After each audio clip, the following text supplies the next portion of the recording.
ಸ್ಪರ್ಧೆ, ಕಾಂಪಿಟೇಷನ್ ಅನ್ನುವಂಥದ್ದು ಸಮಾಜದಲ್ಲಿ ಇದ್ದೇ ಇರುತ್ತೆ. ಇವೆಲ್ಲದರ ಜೊತೆಗೆ ಕೋಪ, ವೈಷಮ್ಯ, ದ್ವೇಷ ಅಥವಾ ಈ ಮನಸ್ತಾಪ ಅಂತ ಹೇಳ್ತೀವಿ ನೋಡಿ, ಇದು ಸಾವಿನಲ್ಲಿ ಯಾವತ್ತೂ ಕೂಡ ಅಂತ್ಯ ಆಗಬಾರದು. ಜೊತೆಗೆ ಇದು ಸಾವಿನಲ್ಲಿ ಅಂತ್ಯ ಆದರೆ ಆ ಹೆತ್ತವರ ರೋದನ, ಅಮಾಯಕ ಹೆತ್ತವರ ರೋದನ ಎಂದಿಗೂ ಕೂಡ ನೋಡಲಿಕ್ಕೆ ಸಾಧ್ಯವೇ ಇಲ್ಲ. ಯಾಕಂದರೆ ಕ್ಷಣಾರ್ಧದಲ್ಲಿ ತೆಗೆದುಕೊಂಡಂತಹ ದುಡುಕಿನ ನಿರ್ಧಾರದಿಂದ ಮುಂದೆ ಬಹಳಷ್ಟು ಸಮಸ್ಯೆಗಳು ಎದುರಾಗಬಹುದು. ಯಾಕಂದರೆ ಒಂದು ಕುಟುಂಬವೇ ಎಲ್ಲವನ್ನ ಕಳೆದುಕೊಂಡು ಕೈ ಚೆಲ್ಲಿ ಕುಳಿತುಕೊಳ್ಳುವಂತಹ ಪರಿಸ್ಥಿತಿ. ಒಂದು ಕಡೆ ಅಪರಾಧಿ ಸ್ಥಾನದಲ್ಲಿರುವಂತಹ ಒಂದು ಕುಟುಂಬ ಒಂದು ಕಡೆ ಆದರೆ ಎಲ್ಲವನ್ನ ಕಳೆದುಕೊಂಡಿರುವಂತಹ ಒಂದು ಕುಟುಂಬ.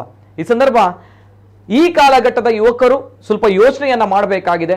ಹಾಗಾಗಿ ಅತ್ಯಂತ ಹತಾಶೆಯಿಂದ, ಬೇಸರದಿಂದ ನಮ್ಮ ಸಮಾಜ ಬದಲಾಗಬೇಕು ಅನ್ನುವಂತಹ ದೃಷ್ಟಿಯಲ್ಲಿ ಇವತ್ತಿನ ಈ ಪ್ರೈಮ್ ಟೈಮ್ ಕಾರ್ಯಕ್ರಮ.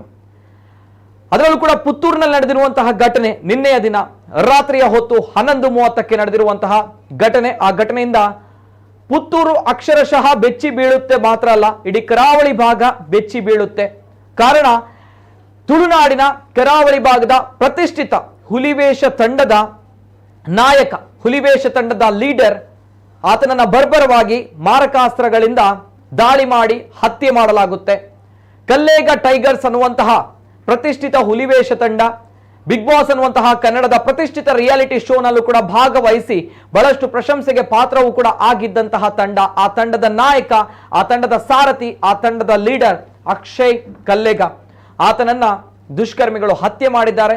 ಈ ಸುದ್ದಿ ನಿನ್ನೆ ರಾತ್ರಿಯಿಂದ ಕಾಡ್ಗಿಚ್ಚಿನಾದ್ಯಂತ, ಕರಾವಳಿಯಾದ್ಯಂತ ಹರಿದಾಡ್ತಾ ಇದೆ. ಜೊತೆಗೆ ಈಗ ನಾಡಿನಾದ್ಯಂತ ಹರಿದಾಡ್ತಾ ಇದೆ. ಅಷ್ಟಕ್ಕೂ ಕೂಡ ಈ ಯುವಕನ ಬರ್ಬರ ಹತ್ಯೆಗೆ ಕಾರಣ ಏನು ಅನ್ನುವಂತಹ ಪ್ರಶ್ನೆ, ಕ್ಷುಲ್ಲಕ ಕಾರಣಕ್ಕೋಸ್ಕರ ಈ ಯುವಕನ ಹತ್ಯೆ ಆಯಿತಾ ಅನ್ನುವಂತಹ ಪ್ರಶ್ನೆ, ಅಥವಾ ಹುಲಿವೇಷ ತಂಡದ ವೈಷಮ್ಯ ಇತ್ತ ಅನ್ನುವಂತಹ ಪ್ರಶ್ನೆ, ಅಥವಾ ಯಾಕೆ ಹೀಗಾಯಿತು, ಅಪಘಾತದ ವಿಚಾರವಾಗಿ, ಓವರ್ಟೇಕ್ನ ವಿಚಾರವಾಗಿ ಈ ಹತ್ಯೆ ಆಯಿತಾ ಅನ್ನುವಂತಹ ಪ್ರಶ್ನೆ, ಆ ಎಲ್ಲ ಪ್ರಶ್ನೆಗಳು ಪ್ರಶ್ನೆಯಾಗಿ ಉಳಿದಿದೆ. ಯಾಕಂದ್ರೆ ಅಕ್ಷಯ್ ಕಲ್ಲೇಗ ಅನ್ನುವಂಥದ್ದು ಇದೀಗ ಮರೆಯಾಗಿದೆ. ಅದಕ್ಕೋಸ್ಕರ ಇವತ್ತಿನ ಕಾರ್ಯಕ್ರಮದಲ್ಲಿ ಮರೆಯಾದ ಕಲ್ಲೇಗ ಟೈಗರ್ ಅನ್ನುವಂಥ ಟೈಟಲ್ ಅನ್ನು ಕೂಡ ನಾವು ಕೊಟ್ಟಿದ್ದೇವೆ. ವಿಶೇಷ ಕಾರ್ಯಕ್ರಮಕ್ಕೆ ಸ್ವಾಗತ. ನಾನು ನಿತಿನ್ ಸಾಲಿಯಾ.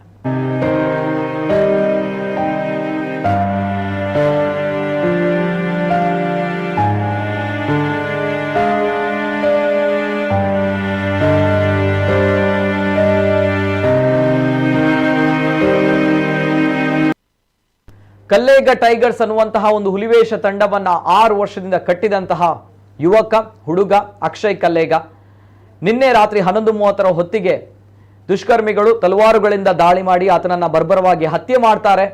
ತದನಂತರ ಆ ಒಂದು ಹತ್ಯೆಯ ವಿಚಾರವಾಗಿ 3 ಆರೋಪಿಗಳು ಈ ಕೆಲಸವನ್ನ ಮಾಡಿದ್ದಾರೆ ಅನ್ನುವಂತಹ ಮೇಲ್ನೋಟದ ಒಂದು ವಿಚಾರ.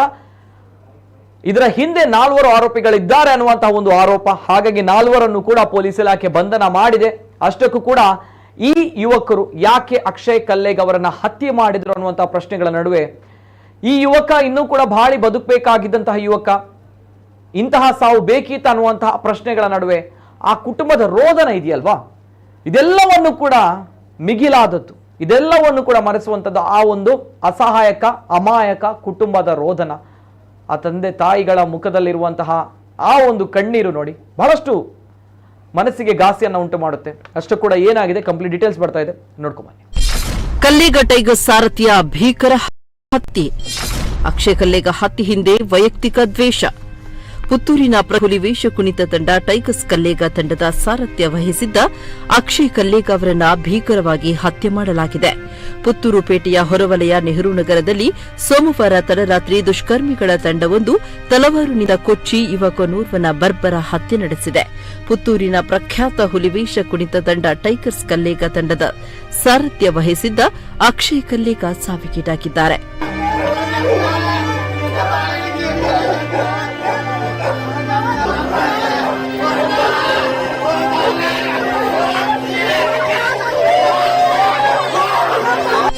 ಕ್ಷುಲ್ಲಕ ಕಾರಣಕ್ಕೆ ನಡೆದ ದುರ್ಘಟನೆ.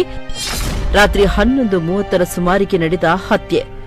ಕೆಲ ಗಂಟೆಗಳ ಮೊದಲು ಕ್ಷುಲ್ಲಕ ಕಾರಣವೊಂದಕ್ಕೆ ಅಕ್ಷಯ್ ಹಾಗೂ ಕೃತ್ಯ ಎಸಗಿದ ತಂಡದ ಸದಸ್ಯರ ಮಧ್ಯೆ ಮಾತಿನ ಚಕಮಕಿ ನಡೆದಿದ್ದು, ಅದರ ಮುಂದುವರಿದ ಭಾಗವಾಗಿ ಅಕ್ಷಯ್ನನ್ನ ನೆಹರು ನಗರಕ್ಕೆ ಬರಲು ಹೇಳಿ ಹತ್ಯೆ ನಡೆಸಿದ್ದಾರೆ ಅಂತ ಹೇಳಲಾಗುತ್ತಿದೆ.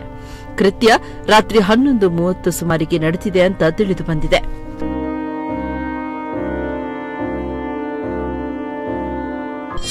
ಅಟ್ಟಾಡಿಸಿಕೊಂಡು ಬಂದು ತಲವಾರಿನಿಂದ ದಾಳಿ. ನೆಹರು ನಗರದಿಂದ ವಿವೇಕಾನಂದ ಕಾಲೇಜಿಗೆ ತೆರಳುವ ರಸ್ತೆಯಲ್ಲಿ ಹೆದ್ದಾರಿಯ ತುಸು ದೂರದಲ್ಲಿರುವ ಕೆನರಾ ಬ್ಯಾಂಕಿನ ಎಟಿಎಂ ಬಳಿ ಅಕ್ಷಯ್ ಮೇಲೆ ತಂಡ ದಾಳಿ ನಡೆಸಿದ್ದು, ಅಲ್ಲಿಂದ ಆತನನ್ನ ಅಟ್ಟಾಡಿಸಿಕೊಂಡು ಬಂದು ತಲವಾರಿನಿಂದ ದಾಳಿ ನಡೆಸಿದ್ದಾರೆ. ಎಟಿಎಂ ಬಳಿಯಿಂದ ಮಾಣಿ ಮೈಸೂರು ಹೆದ್ದಾರಿಯನ್ನ ದಾಟಿ ಆಚೆ ಬದಿ ಗಿಡಗಂಟಿಗಳಿಂದ ಆವೃತವಾದ ಜಾಗದವರೆಗೂ ಅಟ್ಟಾಡಿಸಿಕೊಂಡು ಹೋಗಿ ಹತ್ಯೆ ನಡೆಸಿರುವುದು ಮೇಲ್ನೋಟಕ್ಕೆ ಕಂಡುಬಂದಿದೆ.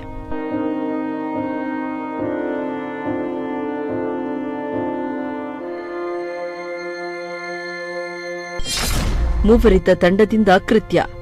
ಮಾಣಿ ಮೈಸೂರು ಹೆದ್ದಾರಿಯ ಒಂದು ಬದಿಯಿಂದ ಇನ್ನೊಂದು ಬದಿಯವರೆಗೆ ರಕ್ತದ ಕಲೆಗಳಿವೆ. ಅಕ್ಷಯ್ ಮೃತದೇಹ ಕಾಲೇಜಿಗೆ ಹೋಗುವ ರಸ್ತೆಯ ವಿರುದ್ಧ ದಿಕ್ಕಿನಲ್ಲಿ ಹೆದ್ದಾರಿಯ ಅಂಚಿನಲ್ಲಿರುವ ಗಿಡಗಂಟಿಗಳಿಂದ ಆವೃತವಾದ ಹಡಿಲು ಬಿದ್ದ ಜಾಗದಲ್ಲಿ ಬಿದ್ದುಕೊಂಡಿತು. ಒಟ್ಟು ಮೂವರಿದ್ದ ತಂಡ ಕೃತ್ಯ ಎಸಗಿರುವುದಾಗಿ ಪೊಲೀಸ್ ಮೂಲಗಳಿಂದ ತಿಳಿದು ಬಂದಿದೆ. ಈ ಪೈಕಿ ಇಬ್ಬರು ಕೃತ್ಯ ನಡೆದ ಕೆಲ ಗಂಟೆಯ ಬಳಿಕ ಮನೀಶ್ ಹಾಗೂ ಚೇತು ಎಂಬುವರು ಪೊಲೀಸರಿಗೆ ಶರಣಾಗಿದ್ದಾರೆ ಅಂತ ತಿಳಿದು ಬಂದಿದ್ದು, ಇವರನ್ನ ವಶಕ್ಕೆ ಪಡೆದಿರುವ ಪೊಲೀಸರು ವಿಚಾರಣೆ ನಡೆಸುತ್ತಿದ್ದಾರೆ ಅಂತ ತಿಳಿದು ಬಂದಿದೆ. ಇನ್ನೋರ್ವ ಆರೋಪಿ ತಲೆಮರೆಸಿಕೊಂಡಿದ್ದಾನೆ ಎನ್ನಲಾಗುತ್ತಿದೆ. ಸಂಜೆ ವೇಳೆ ವಾಹನ ಅಪಘಾತದ ವಿಚಾರದಲ್ಲಿ ಅಕ್ಷಯ್ ಹಾಗೂ ಎದುರಾಳಿ ತಂಡದ ಮಧ್ಯೆ ಮಾತಿನ ಚಕಮಕಿ ನಡೆದಿತ್ತು. ಇದರ ನಷ್ಟದ ಬಾಬ್ತು ಮಾತನಾಡಲೆಂದು ಪುನಃ ಅದೇ ತಂಡ ಅಕ್ಷಯ್ನನ್ನ ರಾತ್ರಿ ವೇಳೆ ನೆಹರು ನಗರ ಬಳಿ ಕರೆದು ಕೃತ್ಯ ಎಸಗಿದೆ ಎನ್ನಲಾಗುತ್ತಿದೆ. ಕೇವಲ 2,000 ರೂಪಾಯಿ ವಿಚಾರವಾಗಿ ಈ ಕೃತ್ಯ ನಡೆದಿದೆಯೇ ಎಂಬ ಬಗ್ಗೆ ಸಾರ್ವಜನಿಕ ವಲಯದಲ್ಲಿ ಶಂಕೆ ವ್ಯಕ್ತವಾಗುತ್ತಿದೆ.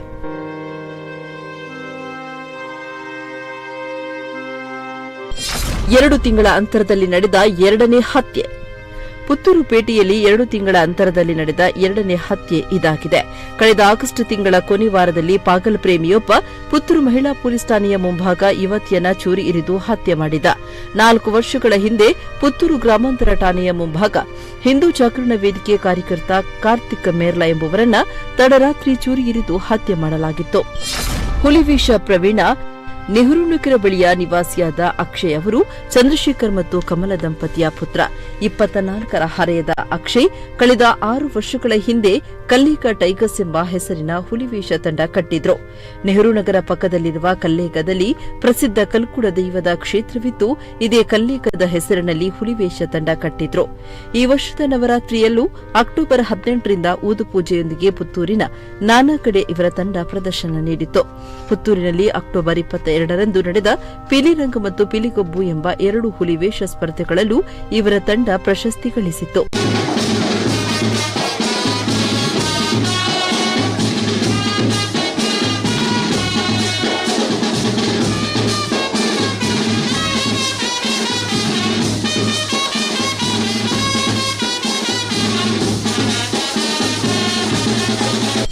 ಇಬ್ಬರು ಶರಣು. ಮೂವರ ತಂಡ ಅಕ್ಷಯ್ ಮೇಲೆ ದಾಳಿ ಮಾಡಿದೆ ಎನ್ನಲಾಗಿದೆ. ಇವರಲ್ಲಿ ಇಬ್ಬರು ಮುಂಜಾನೆ ಹೊತ್ತಿಗೆ ಪುತ್ತೂರು ಪೊಲೀಸ್ ಠಾಣೆಗೆ ಬಂದು ಶರಣಾಗಿದ್ದಾರೆ ಎಂಬ ಮಾಹಿತಿ ಲಭ್ಯವಾಗಿದೆ. ಪೊಲೀಸರು ಇದನ್ನ ಖಚಿತಪಡಿಸಿಲ್ಲ. ದುಡ್ಡಿನ ವಿಚಾರದಲ್ಲಿ ಪರಿಚಿತರ ಮಧ್ಯೆ ಮಾತಿನ ಚಕಮಕಿ ನಡೆದಿತ್ತು ಎನ್ನಲಾಗಿದೆ. ಅಪಘಾತವೊಂದರ ವಿಚಾರದಲ್ಲಿ ಪರಸ್ಪರ ಚರ್ಚೆ ನಡೆದಿದ್ದು, ಇದರ ಮುಂದುವರಿದ ಭಾಗವಾಗಿ ತಡರಾತ್ರಿ ಅಕ್ಷಯ್ನನ್ನ ನೆಹರು ನಗರದ ಬಳಿ ಕರೆಸಿ ಕೊಲೆ ಮಾಡಲಾಗಿದೆ ಎಂಬ ಅನುಮಾನದ ಸುತ್ತ ಪೊಲೀಸರು ತನಿಖೆ ನಡೆಸುತ್ತಿದ್ದಾರೆ. ಘಟನೆ ಸಂಭವಿಸಿದ ಕೆಲವೇ ಗಂಟೆಗಳಲ್ಲಿ 4ರನ್ನ ವಶಕ್ಕೆ ಪಡೆಯುವಲ್ಲಿ ಪೊಲೀಸರು ಯಶಸ್ವಿಯಾಗಿದ್ದು ವಿಚಾರಣೆ ನಡೆಸುತ್ತಿದ್ದಾರೆ. ಚೇತನ್, ಮನೀಶ್, ಮಂಜಾ ಮತ್ತು ಕೇಶವ ಅವರು ಪೊಲೀಸರು ವಶಕ್ಕೆ ಪಡೆದಿರುವ ಶಂಕಿತ ಆರೋಪಿಗಳಾಗಿದ್ದಾರೆ.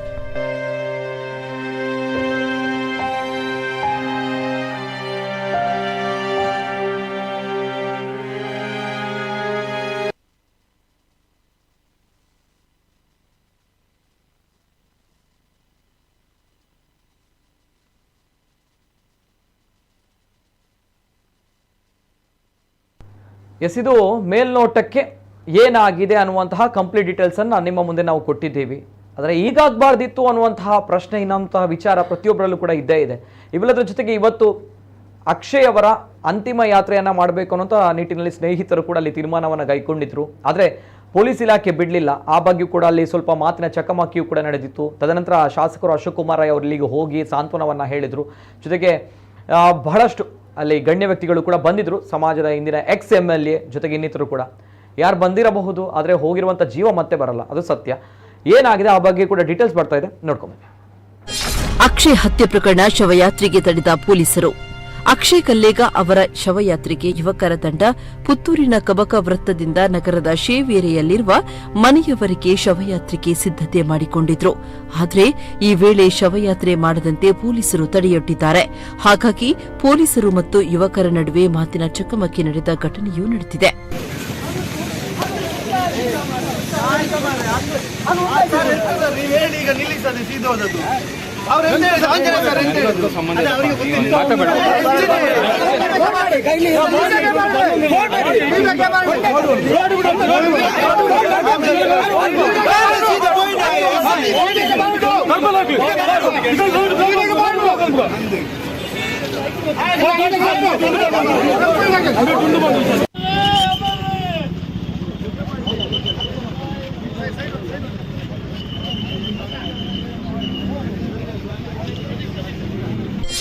ಹತ್ಯೆಗೊಳಗಾದ ಅಕ್ಷಯ್ ಕಲ್ಲೇಗ ಮನೆಗೆ ಶಾಸಕ ಅಶೋಕ್ ಕುಮಾರ್ ರೈ ಭೇಟಿ.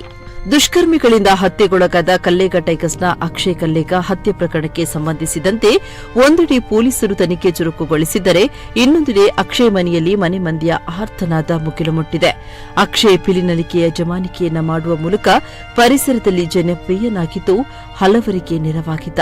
ಈ ನಡುವೆ ಪುತ್ತೂರು ಕ್ಷೇತ್ರ ಶಾಸಕ ಅಶೋಕ್ ಕುಮಾರ್ ರೈ ಅವರು ಮೃತ ಅಕ್ಷಯ್ ಮನೆಗೆ ಬಂದು ಮನೆ ಮಂದಿಗೆ ಸಾಂತ್ವನದ ನುಡಿಗಳನ್ನಾಡಿದ್ದಾರೆ. ಹತ್ಯೆಗೊಳಗಾದ ಅಕ್ಷಯ್ ಮನೆಯಲ್ಲಿ ಆಕ್ರಂದನ ಮುಗಿಲು ಮುಟ್ಟಿದೆ. ಆರೋಪಿಗಳ ಬಂಧಿಸಿ ಕಠಿಣ ಕ್ರಮ ಕೈಗೊಳ್ಳಲು ಪೊಲೀಸರಿಗೆ ನಿರ್ದೇಶನ ನೀಡುವುದಾಗಿ ಅವರು ಭರವಸೆಯ ಮಾತುಗಳನ್ನಾಡಿದ್ದಾರೆ.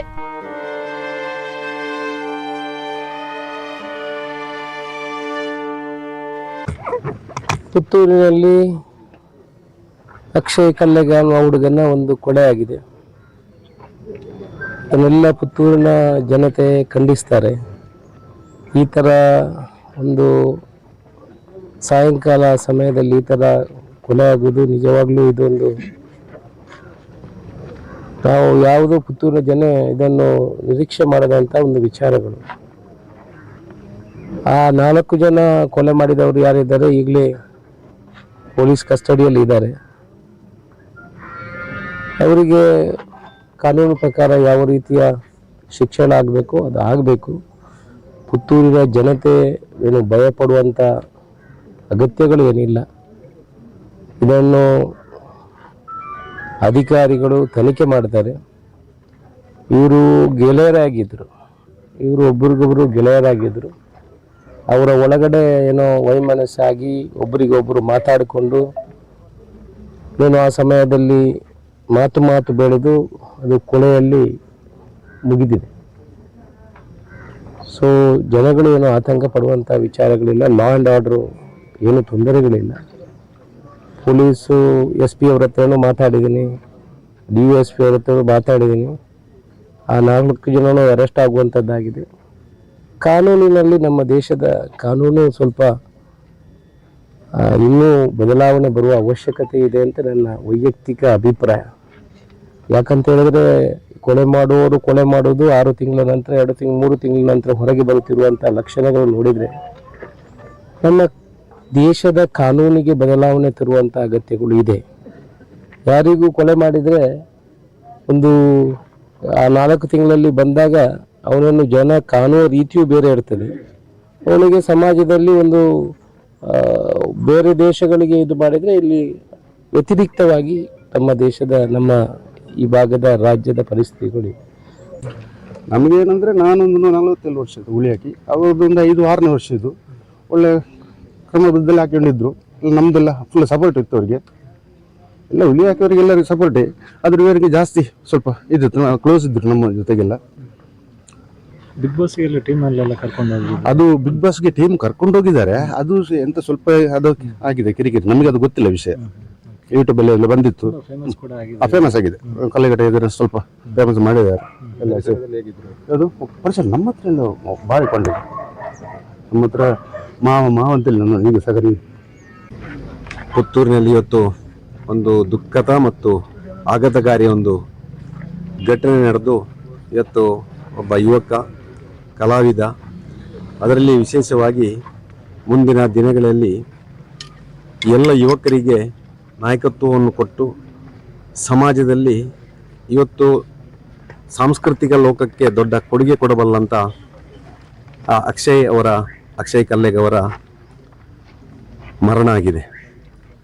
ಬಹುಶಃ ನಾವೆಲ್ಲ ಈ ರೀತಿಯ ಒಂದು ಮರಣವನ್ನು ನಾವು ಭಾವಿಸಲಿಲ್ಲ. ಯಾಕಂದರೆ ಯಾವುದೋ ಒಂದು ಕ್ಷುಲ್ಲಕ ಕಾರಣಕ್ಕೆ ಒಬ್ಬ ಯುವಕನ ಬರ್ಬರ ಹತ್ಯೆ ಆಗಿದೆ. ಈ ಹತ್ಯೆಯ ಹಿಂದೆ ಏನೇನು ಶಕ್ತಿಗಳಿದೆಯೋ, ಯಾರ್ಯಾರಿದ್ದಾರೋ ಇದನ್ನು ಪತ್ತೆ ಹಚ್ಚುವಂಥ ಕೆಲಸ ಪೊಲೀಸ್ ಇಲಾಖೆ ಮತ್ತು ಸರ್ಕಾರ ತಕ್ಷಣಕ್ಕೆ ಮಾಡಬೇಕು. ಅದರ ಜೊತೆಯಲ್ಲಿ ಸರ್ಕಾರ ಇವತ್ತು ಅಕ್ಷಯ್ನ ಕುಟುಂಬಕ್ಕೆ 1 ಕೋಟಿ ಪರಿಹಾರವನ್ನು ಕೊಡಬೇಕು. ಯಾಕಂದರೆ ಆ ಕುಟುಂಬ ಇವತ್ತು ನಿರ್ಗತಿಕವಾಗಿದೆ. ಮುಂದಿನ ದಿನಗಳಲ್ಲಿ ತನ್ನ ಕುಟುಂಬದ ಆ ತಂದೆ ತಾಯಿ, ತನ್ನ ಸಹೋದರರ ಏನು ಪಾಲನೆ ಪೋಷಣೆ ಮಾಡಬೇಕಾದಂಥ ಆ ಯುವಕ ಇವತ್ತಿಲ್ಲ. ಅದರ ಜೊತೆಯಲ್ಲಿ ಒಬ್ಬ ಕಲಾವಿದ, ದಕ್ಷಿಣ ಕನ್ನಡ ಜಿಲ್ಲೆಯ ಇತಿಹಾಸ ಪ್ರಸಿದ್ಧವಾದಂಥ ಹುಲಿವೇಷ, ಹುಲಿ ಕುಣಿತಕ್ಕೆ ತನ್ನದೇ ಆದಂಥ ಒಂದು ಛಾಪನ್ನು ಪುತ್ತೂರಿನಲ್ಲಿ ಕೊಟ್ಟಂಥ ಯುವಕ. ಕಳೆದ ಹಲವಾರು ವರ್ಷಗಳಿಂದ ಪುತ್ತೂರಿನಲ್ಲಿ ಕಲ್ಲೆಗ ಟೈಗರ್ಸ್ ಎಂಬಂಥ ಒಂದು ಯೂನಿಟನ್ನು ಸ್ಥಾಪನೆ ಮಾಡಿಕೊಂಡು ಪ್ರತಿ ವರ್ಷ ದಸರಾ ಟೈಮಿನಲ್ಲಿ ಒಂದಷ್ಟು ಹುಡುಗರನ್ನು ಸೇರಿಸಿಕೊಂಡು ಪಿಲಿಯಸ್ ಎಂಬಂಥ ಕಾರ್ಯಕ್ರಮವನ್ನು ಬಹಳ ವಿಜೃಂಭಣೆ ನಡೆಸ್ಕೊಂಡು ಬರ್ತಾ ಇದ್ದಾರೆ. ಅವರ ಮನೆಯವರು ಕೂಡ ಹಾಗೆ ಚಂದ್ರಣ್ಣ ದಂಪತಿಗಳು ಊರಿಗೆ ಉಪಕಾರ ಮಾಡುವವರು. ಜೊತೆಗೆ ಕಲ್ಲೆಗದ ಕಲ್ಕೊಡ ದೇವಸ್ಥಾನದಲ್ಲಿ ಹಲವಾರು ವರ್ಷಗಳಿಂದ ದೈವದ ಚಾಕರಿಯನ್ನು ಕಳೆದ 40-46 ವರ್ಷಗಳಿಂದ ನಿರಂತರವಾಗಿ ಮಾಡಿಕೊಂಡು ಬರ್ತಾ ಇದ್ದಾರೆ. ಅದೇ ರೀತಿ ಈಗ ಕಲ್ಲೆಗದ ಸಭಾಭವನದ ಜವಾಬ್ದಾರಿಯನ್ನು ಕೂಡ ಅವರೇ ನಿರ್ವಹಿಸಿದ್ದಾರೆ. ಹೀಗಿರುವಾಗ ಯಾವುದೋ ಒಟ್ಟಿಗೆ ಜೊತೆಯಲ್ಲಿದ್ದಂಥ ಹುಡುಗರು ಸೇರಿಕೊಂಡು ಏನೋ ಕ್ಷುಲ್ಲಕ ವಿಷಯಗೋಸ್ಕರ ಈ ಒಂದು ಮರ್ಡರ್ ಆಗಿದೆ. ಇದು ಅಕ್ಷಮ ಅಪರಾಧ, ಆಗ ಆಗಬಾರ್ದಿತ್ತು. ಆದರೆ ಯುವಕರು ದಾರಿ ತಪ್ಪಿರುವಂಥ ಈ ಸಂದರ್ಭದಲ್ಲಿ ಅವರನ್ನು ಒಳ್ಳೆ ದಾರಿ ಕಳಿಸುವಂಥ ಕೆಲಸವನ್ನು ಮನುಷ್ಯನಾದ ನಾವೇನು ಮಾಡಲಿಕ್ಕೆ ಆಗೋದಿಲ್ಲ, ದೇವದೇವಗಳು ಮಾಡಬೇಕು. ಅಂತೂ ಇಂತೂ ಒಬ್ಬ ಒಳ್ಳೆಯ ಸಂಘಟನಾ ಚತುರ ಒಂದಷ್ಟು ಹುಡುಗರನ್ನು ಸೇರಿಸಿಕೊಂಡು ಎಲ್ಲ ಧಾರ್ಮಿಕ ಕಾರ್ಯಕ್ರಮ ತನ್ನ ತೊಡಗಿಸಿಕೊಂಡವ. ಅವರ ಮನೆಯವರು ಹಾಗೆ, ನಾನು ರಾಜಕೀಯವನ್ನು ಮಾತಾಡ್ತಾ ಇಲ್ಲ, ಅದು ಭಾರತೀಯ ಜನತಾ ಪಾರ್ಟಿಯಲ್ಲಿ ಕೆಲಸ ಕಾರ್ಯಗಳು ಮಾಡಿಕೊಂಡು ಅದರಲ್ಲಿ ಗುರುತಿಸಿಕೊಂಡಂಥವರು.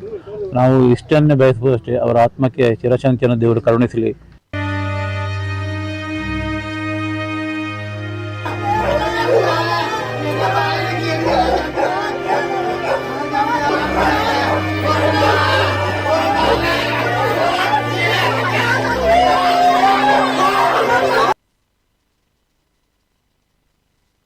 ಇದು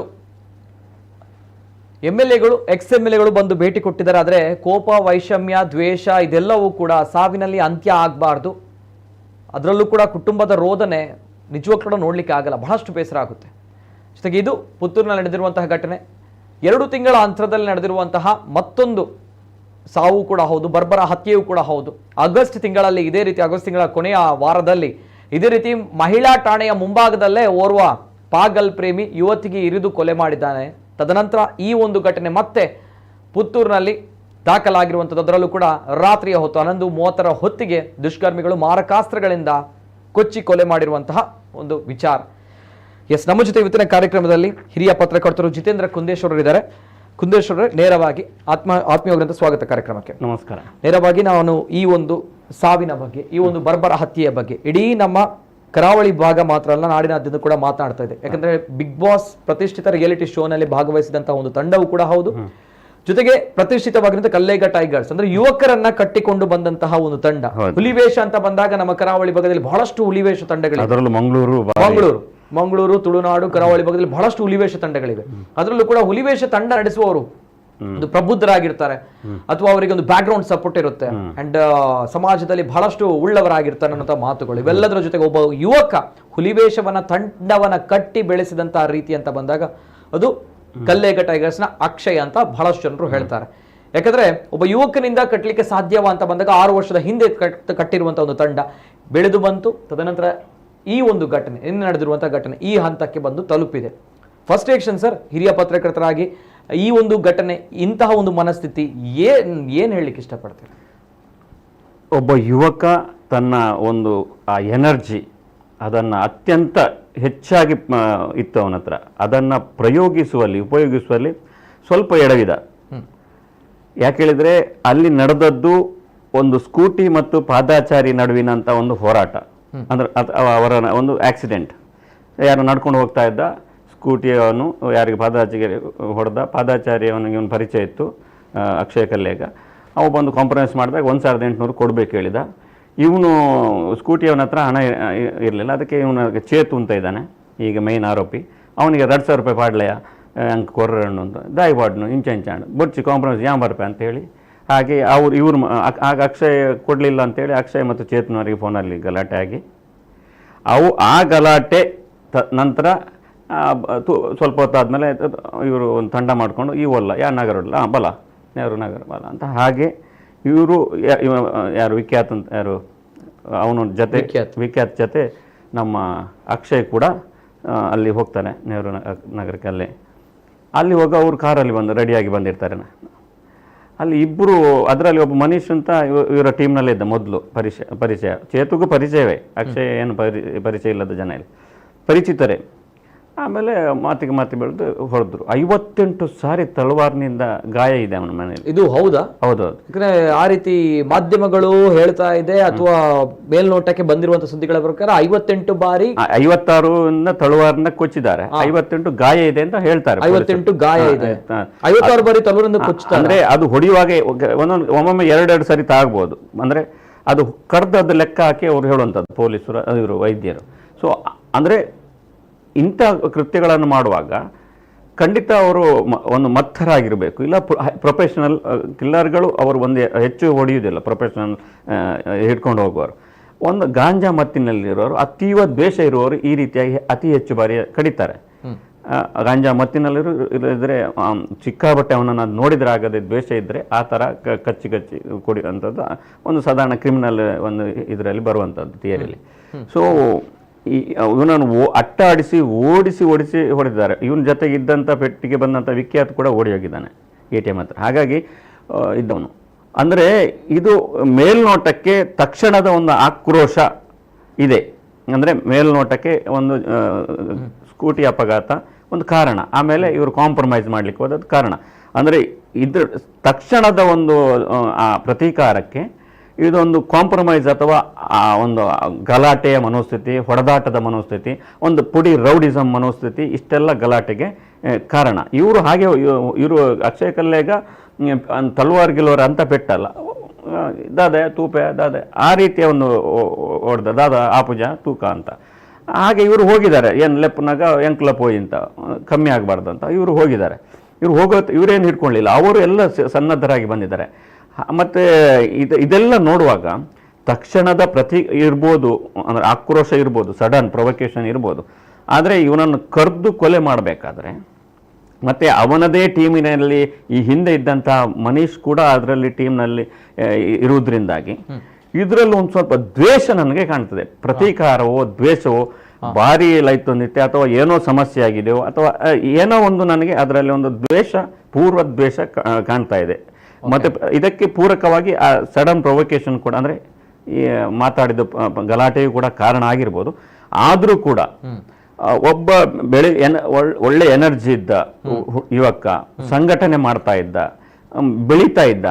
ಮುಂದಿನ ದಿನಗಳಲ್ಲಿ ಈಗ 26 ವರ್ಷ, ಇನ್ನೊಂದು 26 ವರ್ಷ, ಹೌದು, ಈಗ ಇನ್ನೊಂದು ಒಂದು 5-6 ವರ್ಷ ಆದ್ಮೇಲೆ ಅವನ ಎನರ್ಜಿ ಲೆವೆಲ್ ಕರೆಕ್ಟ್ ಆಗ್ತದೆ.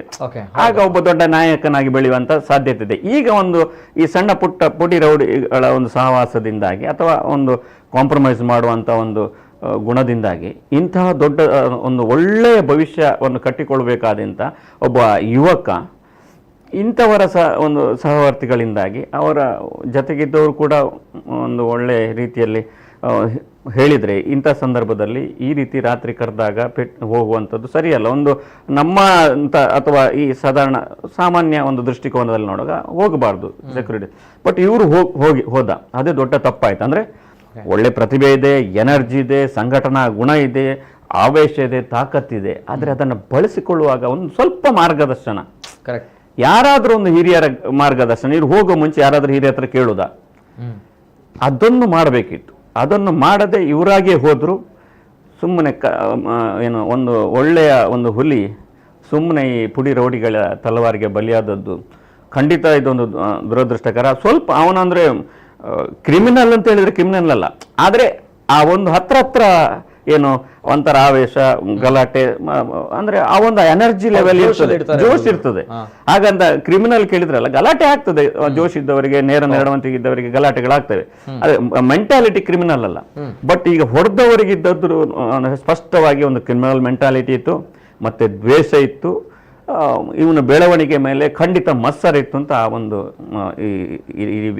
ಇದರ ಕ್ರೈಮನ್ನು ನೋಡುವಾಗ ನನಗನ್ನಿಸ್ತಾ ಇದೆ. Okay okay, yes sir. ಹಾಗಾದ್ರೆ ಇಲ್ಲಿ 26 ವರ್ಷ ಅಂತ ಬಂದಾಗ ಆತ ಯುವಕ 20 ವರ್ಷದಲ್ಲೇ ಕಲ್ಲೇಗ ಟೈಗರ್ಸ್ ಪ್ರಾರಂಭ ಮಾಡಿದ್ದ. ಅವನು ಹೇಳ್ತಾನಲ್ಲ, ನನಗೊಂದು ಕನಸಿತ್ತು, ನಮ್ಮ ಇಲ್ಲಿ ಎಲ್ಲ ಮಂಗಳೂರಿನಲ್ಲಿ ಹುಲಿಗಳಿರ್ತಾ ಇತ್ತು, ನಮ್ಮೂರಲ್ಲಿ ಹುಲಿ ಇರಲಿಲ್ಲ, ನಾವು ಅವರ ಹಿಂದೆ ಹೋಗ್ತಾ ಇದ್ರು, ಒಂದು ಹುಲಿ ಹಾಕ್ತಾ ಇದ್ರು ಸೀನಿಯರ್ ಒಬ್ರು, ಅವರ ಹಿಂದೆ ಹೋಗ್ತಾ ಇದ್ರು, ನಾವು ಇರಿ ಹಾಕ್ಲಿಕ್ಕೆ ಆಗ್ತಾ ಇರಲಿಲ್ಲ. ಅಂದ್ರೆ ಕನಸಿತ್ತು ಅವನಿಗೆ ಹುಲಿ ಕಟ್ಟಬೇಕು. ಮತ್ತೆ ಈ ಹುಲಿ ವೇಷ ಹಾಕುವವರದು ಒಂದು, ಈಗ ಭರತನಾಟ್ಯ ಮಾಡುವವರದು, ಯಕ್ಷಗಾನ ಮಾಡುವವರದು, ಮತ್ತೆ ಹುಲಿ ವೇಷ ಹಾಕುವವರದು ಮನಸ್ಥಿತಿಯು ಬೇರೆ ಬೇರೆ ಇರ್ತದೆ. ಅಂದ್ರೆ ಅವರ ಮಾನಸಿಕ ಒಂದು ರೀತಿ. ಈ ಭರತನಾಟ್ಯ ಹಾಕುವವರು ಸ್ವಲ್ಪ ಒಬೆಯಾಗಿ ಇರ್ತಾರೆ, ತಗ್ಗಿ ಬಗ್ಗಿ ನಡೀತಾರೆ, ಯಾವುದು ಕಲೆ ಎಲ್ಲ ಮಾಡ್ಕೊಳ್ಳೋದಿಲ್ಲ. ಬಟ್ ಹುಲಿ ಹಾಕುವವರು ಸ್ವಲ್ಪ ಜೋಶ್ ಇರ್ತದೆ, ಅಂದ್ರೆ ಆ ಜೋಶ್ ಇರ್ತದೆ, ಒಂದು ಆವೇಶ ಇರ್ತದೆ, ಒಂದು ಗತಿ ಇರ್ತದೆ, ಎಲ್ಲ ಇರ್ತದೆ. ಅಂದ್ರೆ ಹಾಗಾಗಿ ಅವರ ಅದಕ್ಕೆ ಮತ್ತೆ ಅಷ್ಟು ಎನರ್ಜಿಗಳು ಇರ್ತದೆ, ಅಷ್ಟು ಹೊತ್ತು ಕುಣಿಬೇಕಾದ್ರೆ ಅಷ್ಟು ಪೇಷನ್ಸ್ ಅಷ್ಟು ಇರ್ತದೆ. ಹಾಗೆ ಈ ಹುಡುಗನೆಲ್ಲ ಇತ್ತು, ಅಂದ್ರೆ ಎಲ್ಲ ಜೋಶು ಇತ್ತು, ಎಲ್ಲ ಸಂಘಟನೆ ಇತ್ತು, ಒಂದು ಮಾಡಬೇಕು, ನಾನು ತೋರಿಸ್ಬೇಕು ಈ ಒಂದು ಹುಲಿಯ ಅಂತ. ಅಂದ್ರೆ ಆ ಹುಲಿಯ ಒಂದು ಸ್ವಲ್ಪ ಇರ್ತದೆ ಸಾಮ್ಯತೆ. ಹಾಗಾಗಿ ಅದು ಕಣ್ಣಿಗೆ ಕಾಣ್ತದೆ. ನೀವು ಅಂದ್ರೆ ಅವನ ಆ ಬೆಳವಣಿಗೆ, ಉತ್ಕರ್ಷ, ಅವನೆಲ್ಲಡೆ ಕಾಣ್ತಾನೆ, ನೋಡ್ಲಿಕ್ಕೂ ಸ್ಫುರದ್ರೂಪಿ, ಚಂದ ಇದ್ದಾನೆ. ಸೊ ಬೆಳಿತಾನೆ, ಮುಂದಕ್ಕೆ ಬೆಳೆದ್ರೆ ಏನ್ ಸಮಸ್ಯೆ ಕೆಲವರಿಗೆ, ಅದು ಕೂಡ ಒಂದು ಕಾರಣ ಇರ್ಬೋದು. ಆ ಜಲಸ್, ಆ ಮತ್ಸರ, ಮತ್ತೆ ಬೆಳೆದ್ರೆ ನಮಗೆ ಕಷ್ಟ ಇದೆ ಮುಂದೆ ಅಂತ ಏನಾದ್ರೂ ಒಂದು ಸಂದೇಶ ಯಾರಿಗಾದ್ರೂ ಹೋಗಿರ್ಬೋದು. ಈ ನಿಟ್ಟಿನಲ್ಲಿ ಕೂಡ ನನಗೆ ಒಂದು ಸಂಶಯ ಇದೆ. Okay okay. ಈಗ ಸರ್, ಹಾಗಾದ್ರೆ ಇದು ಕ್ಷುಲ್ಲಕವಾಗಿರುವಂತಹ ವಿಚಾರ ಒಳಗೆ ಅಡಕವಾಗಿದ್ರು ಕೂಡ ಒಳಗಡೆ ಏನು ವೈಷಮ್ಯ, ದ್ವೇಷ ಇದ್ದೇ ಇರುತ್ತೆ, ದ್ವೇಷ ಇದ್ದೇ ಇರುತ್ತದೆ. ಅಥವಾ ದ್ವೇಷ, ಜಲಸ್, ಯಾಕಂದ್ರೆ ಅಲ್ಲಿ ಪರಿಚಿತನೇ ಇದ್ದದ್ದು ಯಾರು ಮನುಷ್ಯ ಅಂದ್ರೆ ಅವ್ರ ಒಟ್ಟಿಗೆ ಇದ್ದ ಕೆಲಸ, ಒಟ್ಟಿಗೆ ಹಾಕ್ತಾ ಇದ್ದ ಹುಲಿವೇಷ ಅಂತ ಹೇಳ್ತಾರೆ ಕೆಲವರು. ಮತ್ತೆ ಚೇತುಗೂ ಇವರಿಗೆ ಮುಖ ಪರಿಚಯ ಇತ್ತು. ಮತ್ತೆ ಉಳಿದವರು ಹೊಡಿಲಿಕ್ಕೆ ಅಂತ ಬಂದಿದ್ದಾರೆ ಇಬ್ಬರು, ಅಂದ್ರೆ ಹೊಡೆದದ್ದು ಇವರಿಬ್ಬರೇ ಮೈನ್ ಆಗಿ ಇಬ್ಬರು ಅಂತ ಹೇಳ್ತಾರೆ ಪೊಲೀಸರ ಮೂಲಗಳ ಪ್ರಕಾರ. ಉಳಿದವರು ಅವರೊಟ್ಟಿಗೆ ಬಂದವರು ಅಂತ. ಅಂದ್ರೆ ಪರಿಚಿತರೇ ಹೊಡಿಬೇಕು ಅಂತ ಆದ್ರೆ ಪರಿಚಿತರೇ ಹೊಡೆದವರು, ಪರಿಚಿತರೇ, ಮನುಷ್ಯ ಅಂತೂ ಒಟ್ಟಿಗೆ ಇದ್ದ ಅಂತ ಹೇಳ್ತಾರೆ ಹಿಂದೆ ಅವರ. ಮತ್ತೆ ಕಲ್ಲೇಗ ಟೈಗರ್ಸ್ ಕೂಡ ಬಹಳ ಕಟ್ಟುವಾಗಲೂ ಕೂಡ, ಕಟ್ಟಿದ್ರು ಕೂಡ ಅದು ಡಿವೈಡ್ ಆಗಿದೆ ಇತ್ತೀಚೆಗೆ 1-2 ವರ್ಷದಲ್ಲಿ ಅಂತ ಹೇಳ್ತಾರೆ. ಸೊ ಅಲ್ಲಿ ಒಂದು 2 ಧ್ರುವಗಳಿದೆ ಅಂತ ಅಲ್ಲಿಯೂ ಕಾಣ್ತದೆ. ಸೊ ಇವನ ಬೆಳವಣಿಗೆ ಸ್ವಲ್ಪ ವೇಗವಾಗಿತ್ತು. ಅಂದ್ರೆ 20 ವರ್ಷದಲ್ಲಿ ಕಟ್ಟಿ 26 ವರ್ಷ ಅಂದ್ರೆ ಬಿಗ್ ಬಾಸ್ ನಲ್ಲಿಯೂ ಹೋಗಿ ಅಲ್ಲೂ ಒಂದು ವಿವಾದ ಆಗಿತ್ತು, ಅದು ಬೇಕಾದ್ರೆ ಆಮೇಲೆ ಹೇಳ್ತಾರೆ. ಅಂದ್ರೆ ಇಷ್ಟು ಒಂದು ವೇಗವನ್ನ ನೀವು ಯಾವಾಗಲೂ ಅಷ್ಟೇ ಸಿಕ್ಕಾಬಟ್ಟೆ ಒಂದು ಹುಲಿ ವೇಷ ಇರ್ಬೋದು, ಅಥವಾ ರೌಡಿಸಮ್ ಇರ್ಬೋದು, ಅಥವಾ ಪಾತಕಲು ಒಂದು ಲೆಕ್ಕಕ್ಕಿಂತ ಜಾಸ್ತಿ ವೇಗಕ್ಕೆ ಬಂದಾಗ ಅದು ಎಲ್ಲರಿಗೆ ಕಣ್ಣಿಗೆ ಕಾಯ್ತದೆ.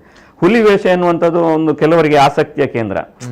ಈಗ ಮಂಗಳೂರಿನ ಹುಲಿಗಳ ಕಥೆಗಳು, ಮತ್ತೆ ಆ ಹಿಂದಿನ ರೋಚಕ ಹೋರಾಟಗಳು, ಹೊಡೆದಾಟಗಳು ಎಲ್ಲ ಅಂದ್ರೆ ಪರಸ್ಪರ ವೈಷಮ್ಯ, ಒಂದು ರೌಡಿಗಳ ಅಂದ್ರೆ ಒಂದು ಆವಾಗ ಭಾರಿ ಫೇಮಸ್ ಇದ್ದದ್ದು ಬಲ್ಲಾಳ್ ಬಾಗ್ ಮತ್ತೆ ಬರ್ಕೆಯದ್ದು ಅಂತ, ಅಲ್ಲಿಯ 2 ಒಂದು ಒಂದು ಇದೇನು ತಾಕಲಾಟಗಳು, ಆಮೇಲೆ ಕಾಳಿಚರಣ ಅವರಿಗೆ ಅವರ ಒಂದು ಹುಲಿಯ ಟೀಮ್. ಅಂದ್ರೆ ಈಗ ಇತ್ತೀಚೆಗೆ ಬಿರುವೇರು ಕುಡ್ಲ ಅವರ ಟೀಮ್. ಈಗ ಎಲ್ಲ ಹುಲಿಗಳ ಟೀಮ್ಗಳು ಕೂಡ ಈಗ ಇಲ್ಲಿ ಏನೋ ಅವರವರ ಒಂದು ಸಾಮ್ರಾಜ್ಯದಲ್ಲಿ ಇನ್ನೊಂದು ಗಡಿಯನ್ನ ದಾಟಿ ಹೊಡೆದಾಟ ಮಾಡುವಂತ ಪ್ರವೃತ್ತಿ ಇಲ್ಲ.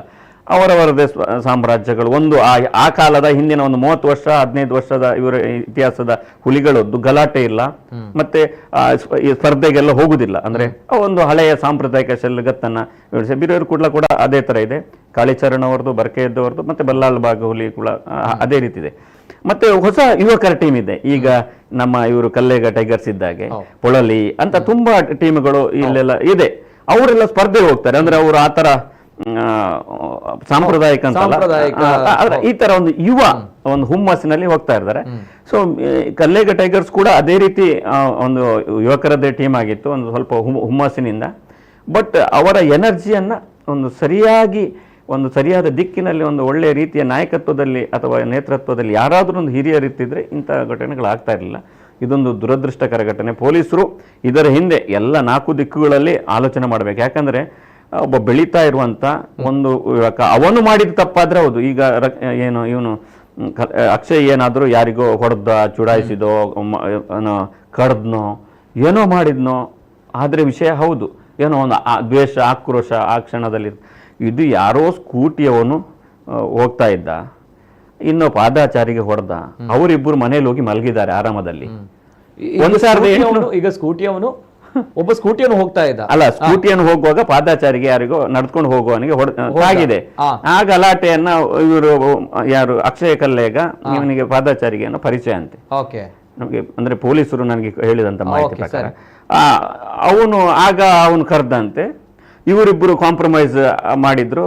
1,800 ಕೊಟ್ಟುಬಿಡಿ ಅಂತ. ಸ್ಕೂಟಿ ಅವನ ಹತ್ರ ಹೇಳಿದಂತೆ, ಏನಾಡ 1,000 ಮೇಗೆ ಚೇತುಗೆ ಬಸ್ಸಿನ ಅವನು 2,000 ರೂಪಾಯಿ ಪಾಡ್ಲ ಅಂತ ಹೇಳಿದಂತೆ. 1,800 ಅಂದ್ರೆ 2,000 ಹಾಕು ಅಂತ ಅವನು ಹೇಳಿದ. ಸೊ ಹೌದಾ ಈಗಂತ ಕೇಳಿದ. ಹಾಗೆ ಬಂದಿರೋ ಅಂದ್ರೆ ಏನು ಸಂಬಂಧವೇ ಇಲ್ಲ. ಗ್ರಾಚಾರ ಅಂದ್ರೆ ಕಾಂಪ್ರಮೈಸ್ ಮಾಡ್ಲಿಕ್ಕೆ ಹೋಗಿ ಅದು ಇವರು ಆಮೇಲೆ ಫೋನಲ್ಲಿ ಮಾತಿಗೆ ಈ ಅಡೆಬಲ ಇಡೆಬಲ ಬಾರಿ ಅಂಚ ಕೆಟ್ಟದಾಗಿ ಬೈದಿರ್ತಾರೆ.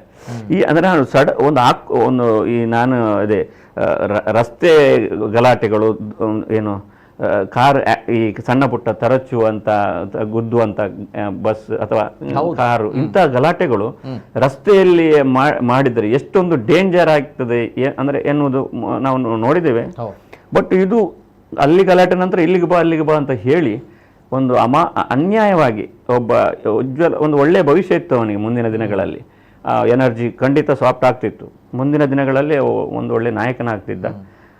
ಇವರಿಗೆ ಕಣ್ಣಿಗೆ ಬಿದ್ದು ಇವರು ಹೊಡೆದಿರೋದು ಇದೊಂದು ದುರಂತ ಅಂತ ಹೇಳ್ಬೋದು. ನಿಜ. ಈಗ ಇದರಲ್ಲಿ ಸರ್ 4 ಜನರು ಇದ್ದಾರೆ, ಅಂದ್ರೆ 4 ಜನರು ಆರೋಪಿಗಳು ಮೇಲ್ನೋಟಕ್ಕೆ. ಅಂದ್ರೆ ಅಲ್ಲಿ ಕೆಲಸ ಕೃತ್ಯ ಮಾಡಿರೋದು ಇಬ್ರು ಅಂತ ಪೊಲೀಸರು ಹೇಳುವ ಪ್ರಕಾರ, ಇಬ್ರು ನನಗೆ ಬಂದ ಮಾಹಿತಿ ಪ್ರಕಾರ.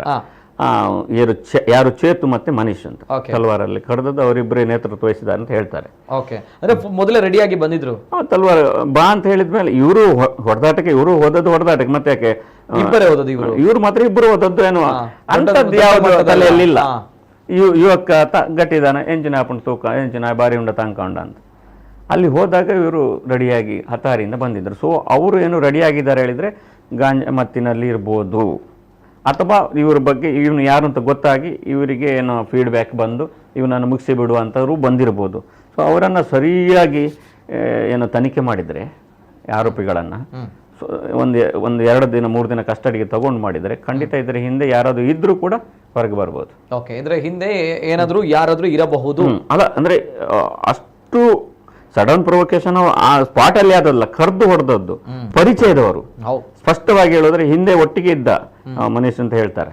ಸೊ ಇಷ್ಟೆಲ್ಲ ಇದ್ದು ಮತ್ತೆ ಅವ್ನು ತಲ್ವಾರ್ ಹಿಡ್ದದ್ದು ಕೂಡ ಅವರಿಬ್ರು ಅಂತ ಹೇಳ್ತಾರೆ. ಹಾಗೆ ನನಗೇನೋ ಸಂಶಯ ಕಾಡ್ತಾ ಇದೆ. ಅಂದ್ರೆ ಕೇವಲ ಏನು ಹೊಡೆದಾಟ, ಒಂದು ಬಾಯಿ ಮಾತಿಗೆ ಬೈದದ್ದಕ್ಕೆ ಇಷ್ಟೆಲ್ಲ ತಲ್ವಾರಲ್ಲಿ ಕಡಿಬೇಕಾದ್ರೆ ಇವರು ದೊಡ್ಡ ರೌಡಿಸಮ್ ಹಿನ್ನೆಲೆಯವರು ಆಗಿರ್ಬೇಕು. ಇವ್ರದ್ದು ಏನು ಇವ್ರದ್ದು ಅಷ್ಟೇ ಗಲಾಟೆಗಳು ಇತ್ತು, ಅದು ತಲ್ವಾರ ಹಿಡಿದು ಮಾಡಿದ ಗಲಾಟೆಗಳದ್ದು ಏನು ಇಷ್ಟು ಸಿಕ್ತಿರಲ್ಲ ಎಲ್ಲ ಅಂತ ಪೊಲೀಸರು ಹೇಳ್ತಾರೆ. ಹಾಗಿರುವಾಗ ನನಗೇನೋ ಇದರಲ್ಲಿ ಏನೋ ಸ್ವಲ್ಪ ಏನೋ ವಾಸನೆ ಬರ್ತಾ ಇದೆ, ಯಾರೋ ಹಿಂದೆ ಇರ್ಬೋದು. ಹಾಗಾಗಿ ಅಥವಾ ಇವ್ರದ್ದು ಏನು ಈ ಹೊಡೆದ ಟೀಮ್ನವ್ರದ್ದು ಮುಂದಿನ ದಿನಗಳಲ್ಲಿ ಏನೋ ಒಂದು ದೊಡ್ಡ ಗುರಿ ಇರ್ಬೋದು ಪುತ್ತೂರಿನ ಇದನ್ನ ರೂಲ್ ಮಾಡ್ಲಿಕ್ಕೆ. ಹಾಗಾಗಿ ಇವರನ್ನ ಇಲ್ಲೇ ಒಂದು ಸರಿಯಾಗಿ ಅದನ್ನು ತನಿಖೆ ಮಾಡಿ ಬೆಳಿಲಿಕ್ಕೆ ಬಿಡಬಾರ್ದು ಅಂತ. Yes sir. ಜೊತೆಗೆ ಈ ಕಲ್ಲೇಗ ಟೈಗರ್ಸ್ 6 ವರ್ಷಗಳ ಹಿಂದೆ ಪ್ರಾರಂಭ ಆಗುತ್ತೆ. ಯಾಕಂದ್ರೆ 20 ವರ್ಷಗಳಲ್ಲೇ ಒಂದು ತಂಡವನ್ನ ಕಟ್ತಾನೆ ಅಂತ ಬಂದಾಗ ಅಕ್ಷಯ್ ಅವರು, ಅಂದ್ರೆ ಬಹಳಷ್ಟು ಪ್ರಭಾವಿಗಳು ಅಥವಾ ಬಹಳಷ್ಟು ತಾವುಗಳು ಹೇಳ್ದಾಗಿನ ಬ್ಯಾಕ್ ಗ್ರೌಂಡ್ ಇದ್ದವರಿಗೆ ಮಾತ್ರ ಹುಲಿ ಪಿಲಿ ಜಪಡಾಯರ ರಚನ ಪಾತ್ರ. ಎಲ್ದಿದ್ರೆ ಸಾಮಾನ್ಯ ಜನರಿಗೆ ಯಾರಿಗೂ ಕೂಡ ಹುಲಿ ವೇಷ ತಂಡ ಕಟ್ಟಿ ಬೆಳೆಸಲಿಕ್ಕೆ ಸಾಧ್ಯವೇ ಇಲ್ಲ. ಯಾಕಂತ ಬಂದಾಗ ಒಂದೊಂದು ಹುಲಿವೇಷ ತಂಡ ನಾವು ಇಳಿಸ್ಬೇಕು ಅಂತ ಬಂದಾಗ ಅಲ್ಲಿ ಜನರು ಬೇಕು, ಜೊತೆಗೆ ಅಲ್ಲಿ ಖರ್ಚುಗಳಾಗುತ್ತೆ, ಜೊತೆಗೆ ಅಲ್ಲಿ ನಮ್ಮನ್ನ ಹುಲಿ ಕುಣಿಸುವವರು ಬೇಕು, ಅದನ್ನ ಕಾಂಟ್ರಾಕ್ಟ್ ತೆಗೆದುಕೊಳ್ಬೇಕು, ಅಲ್ಲಿ ನಾವು ಇಷ್ಟು ದೊಡ್ಡ ಬಜೆಟ್ ಆಗುತ್ತೆ, ಇಷ್ಟು ಖರ್ಚಾಗುತ್ತೆ ಅನ್ನೋದು ಹೇಳಲೇಬೇಕು. ಸೊ ಹಾಗಿದ್ದಾಗ ಅಂತಹ ಪ್ರಭಾವಿಗಳಿದ್ರೆ ಮಾತ್ರ ಸಾಧ್ಯ. ಇದ್ರೆ ಸಾಧ್ಯವಿಲ್ಲ. ಅಂತಹ ಸಂದರ್ಭಗಳಲ್ಲಿ 20 ವರ್ಷದ ಹುಡುಗ ನಾವು ಕೂಡ ನೋಡಿದಾಗ, ನಾವು ಮಾಧ್ಯಮಕ್ಕೆ ಮೇಲ್ನೋಟಕ್ಕೆ ನೋಡಿದಾಗ ನಮಗೂ ಕೂಡ ಆಶ್ಚರ್ಯ ಆಗಿತ್ತು. ಯಾಕಂದ್ರೆ ಇಷ್ಟು ಸಣ್ಣ ಪ್ರಾಯದಲ್ಲೇ ಇಂಥ ಹುಡುಗ ಒಳ್ಳೆಯ ಕೆಲಸವನ್ನ ಮಾಡ್ತಾ ಇದ್ರೆ ಹೋಗ್ತಾ ಇದ್ದೇನೆ ಅನ್ನುವಂಥದ್ದು. ಬಹುಶಃ ಈ ಒಂದು ಓವರ್ ಸ್ಪೀಡ್, ಬಹುಶಃ ತಾವು ಹೇಳ್ದ ಅಂದ್ರೆ ಸ್ಪೀಡ್ ಇದ್ರು ಕೂಡ ಅದಕ್ಕೆ ಸೆಕ್ಯೂರ್ ಆಗಿ ಏನು ಇರ್ಬೇಕು, ಯಾರಾದ್ರೂ ಒಂದು ಇದ್ದಿದ್ರೆ ಸರಿ ಆಗ್ತಿತ್ತು. ಅವರು ಅವನೇ ಲೀಡರ್ಶಿಪ್ ಆದ್ರೂ ಕೂಡ ಒಂದು ಸೀನಿಯರ್ ಒಂದು ಯಾರಾದ್ರೂ ಈ ಅಂತಹ ಗಲಾಟೆಯ ಸಂದರ್ಭದಲ್ಲಿ, ಅಥವಾ ಈಗ ಅವನು ಹೋಗ್ತಾ ಇರೋ ಬಗ್ಗೆ ಕಂಪ್ಲೇಂಟ್ಗಳಿತ್ತು, ಗಲಾಟೆ ಮಾಡ್ತಾರೆ, ಹಾಗೆ ಮಾಡ್ತಾನೆ, ಆ ಒಂದು ಸಹಜವಾದಂತು. ಅಂದ್ರೆ ಕ್ರಿಮಿನಲ್ ಹಿನ್ನೆಲೆ ಇಲ್ಲ, ಗಲಾಟೆ ಮಾಡ್ತಾನೆ, ಸಿಟ್ಟು ಜಾಸ್ತಿ, ಎಲ್ಲ ಕಾಂಪ್ರಮೈಸ್ ಮಾಡ್ತಾನೆ, ಇದು ಮಾಡ್ತಾನೆ, ಸ್ವಲ್ಪ ಬೆಳೀತಾ ಇದ್ದಾನೆ ಅಂತ ಒಂದು ಕೆಲವೊಂದು ದೂರುಗಳು ಬಂದಿತ್ತು. ಅದು ಸಹಜ. ಅದೇನು ದೊಡ್ಡ ಮಟ್ಟದಲ್ಲಿ ಏನು ಇರುವಂತದ್ದಲ್ಲ. ಹುಲಿ ವೇಷ ಹಾಕುದು ಅಥವಾ ಹುಲಿ ಒಂದು ಟೀಮ್ ನಡೆಸಬೇಕಾದ್ರೆ ಅಂತ ಒಂದು ವರ್ತನೆಗಳು ಇರುವುದೇ ಸಹಜವಾಗಿ.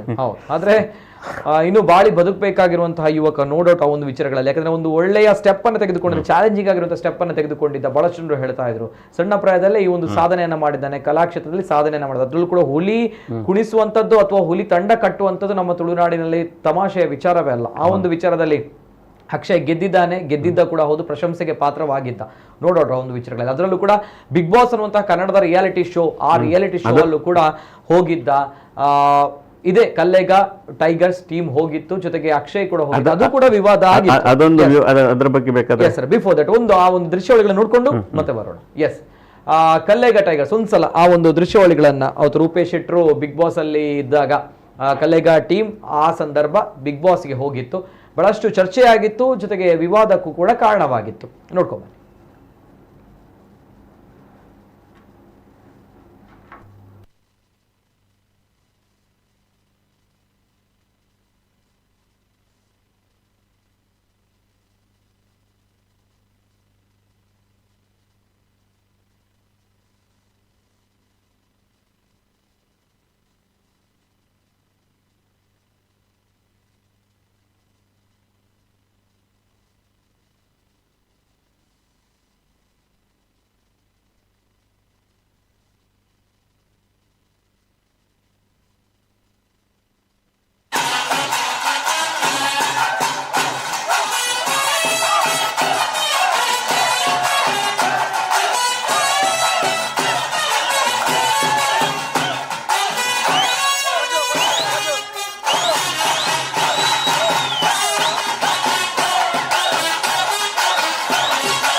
ಇದು ಇತ್ತೀಚೆಗಷ್ಟೇ ದಸರಾದ ಸಂದರ್ಭ, ನವರಾತ್ರಿ ಸಂದರ್ಭ ಪುತ್ತೂರಿನಲ್ಲಿ ನಡೆದಿದ್ದಂತಹ ಒಂದು ಹುಲಿವೇಷ ಸ್ಪರ್ಧಾ ಕಾರ್ಯಕ್ರಮದಲ್ಲಿ ಕಲ್ಲೇಗ ಟೈಗರ್ಸ್ ತಂಡವು ಕೂಡ ಭಾಗಿಯಾಗಿತ್ತು. ಆ ಸಂದರ್ಭ ಅಲ್ಲಿ ಅಕ್ಷಯ್ ಕಲ್ಲೇಗ ಅವರು ಆ ಒಂದು ತಂಡವನ್ನ ನೋಡಿ ಸಂಭ್ರಮಿಸ್ತಾ ಇದ್ರು. ಜೊತೆಗೆ ಬಿಗ್ ಬಾಸ್ ಆ ದೃಶ್ಯಾವಳಿಗಳನ್ನ ನಿಮ್ಮ ಮುಂದೆ ನಾನು ಪ್ಲೇ ಮಾಡ್ತೀನಿ.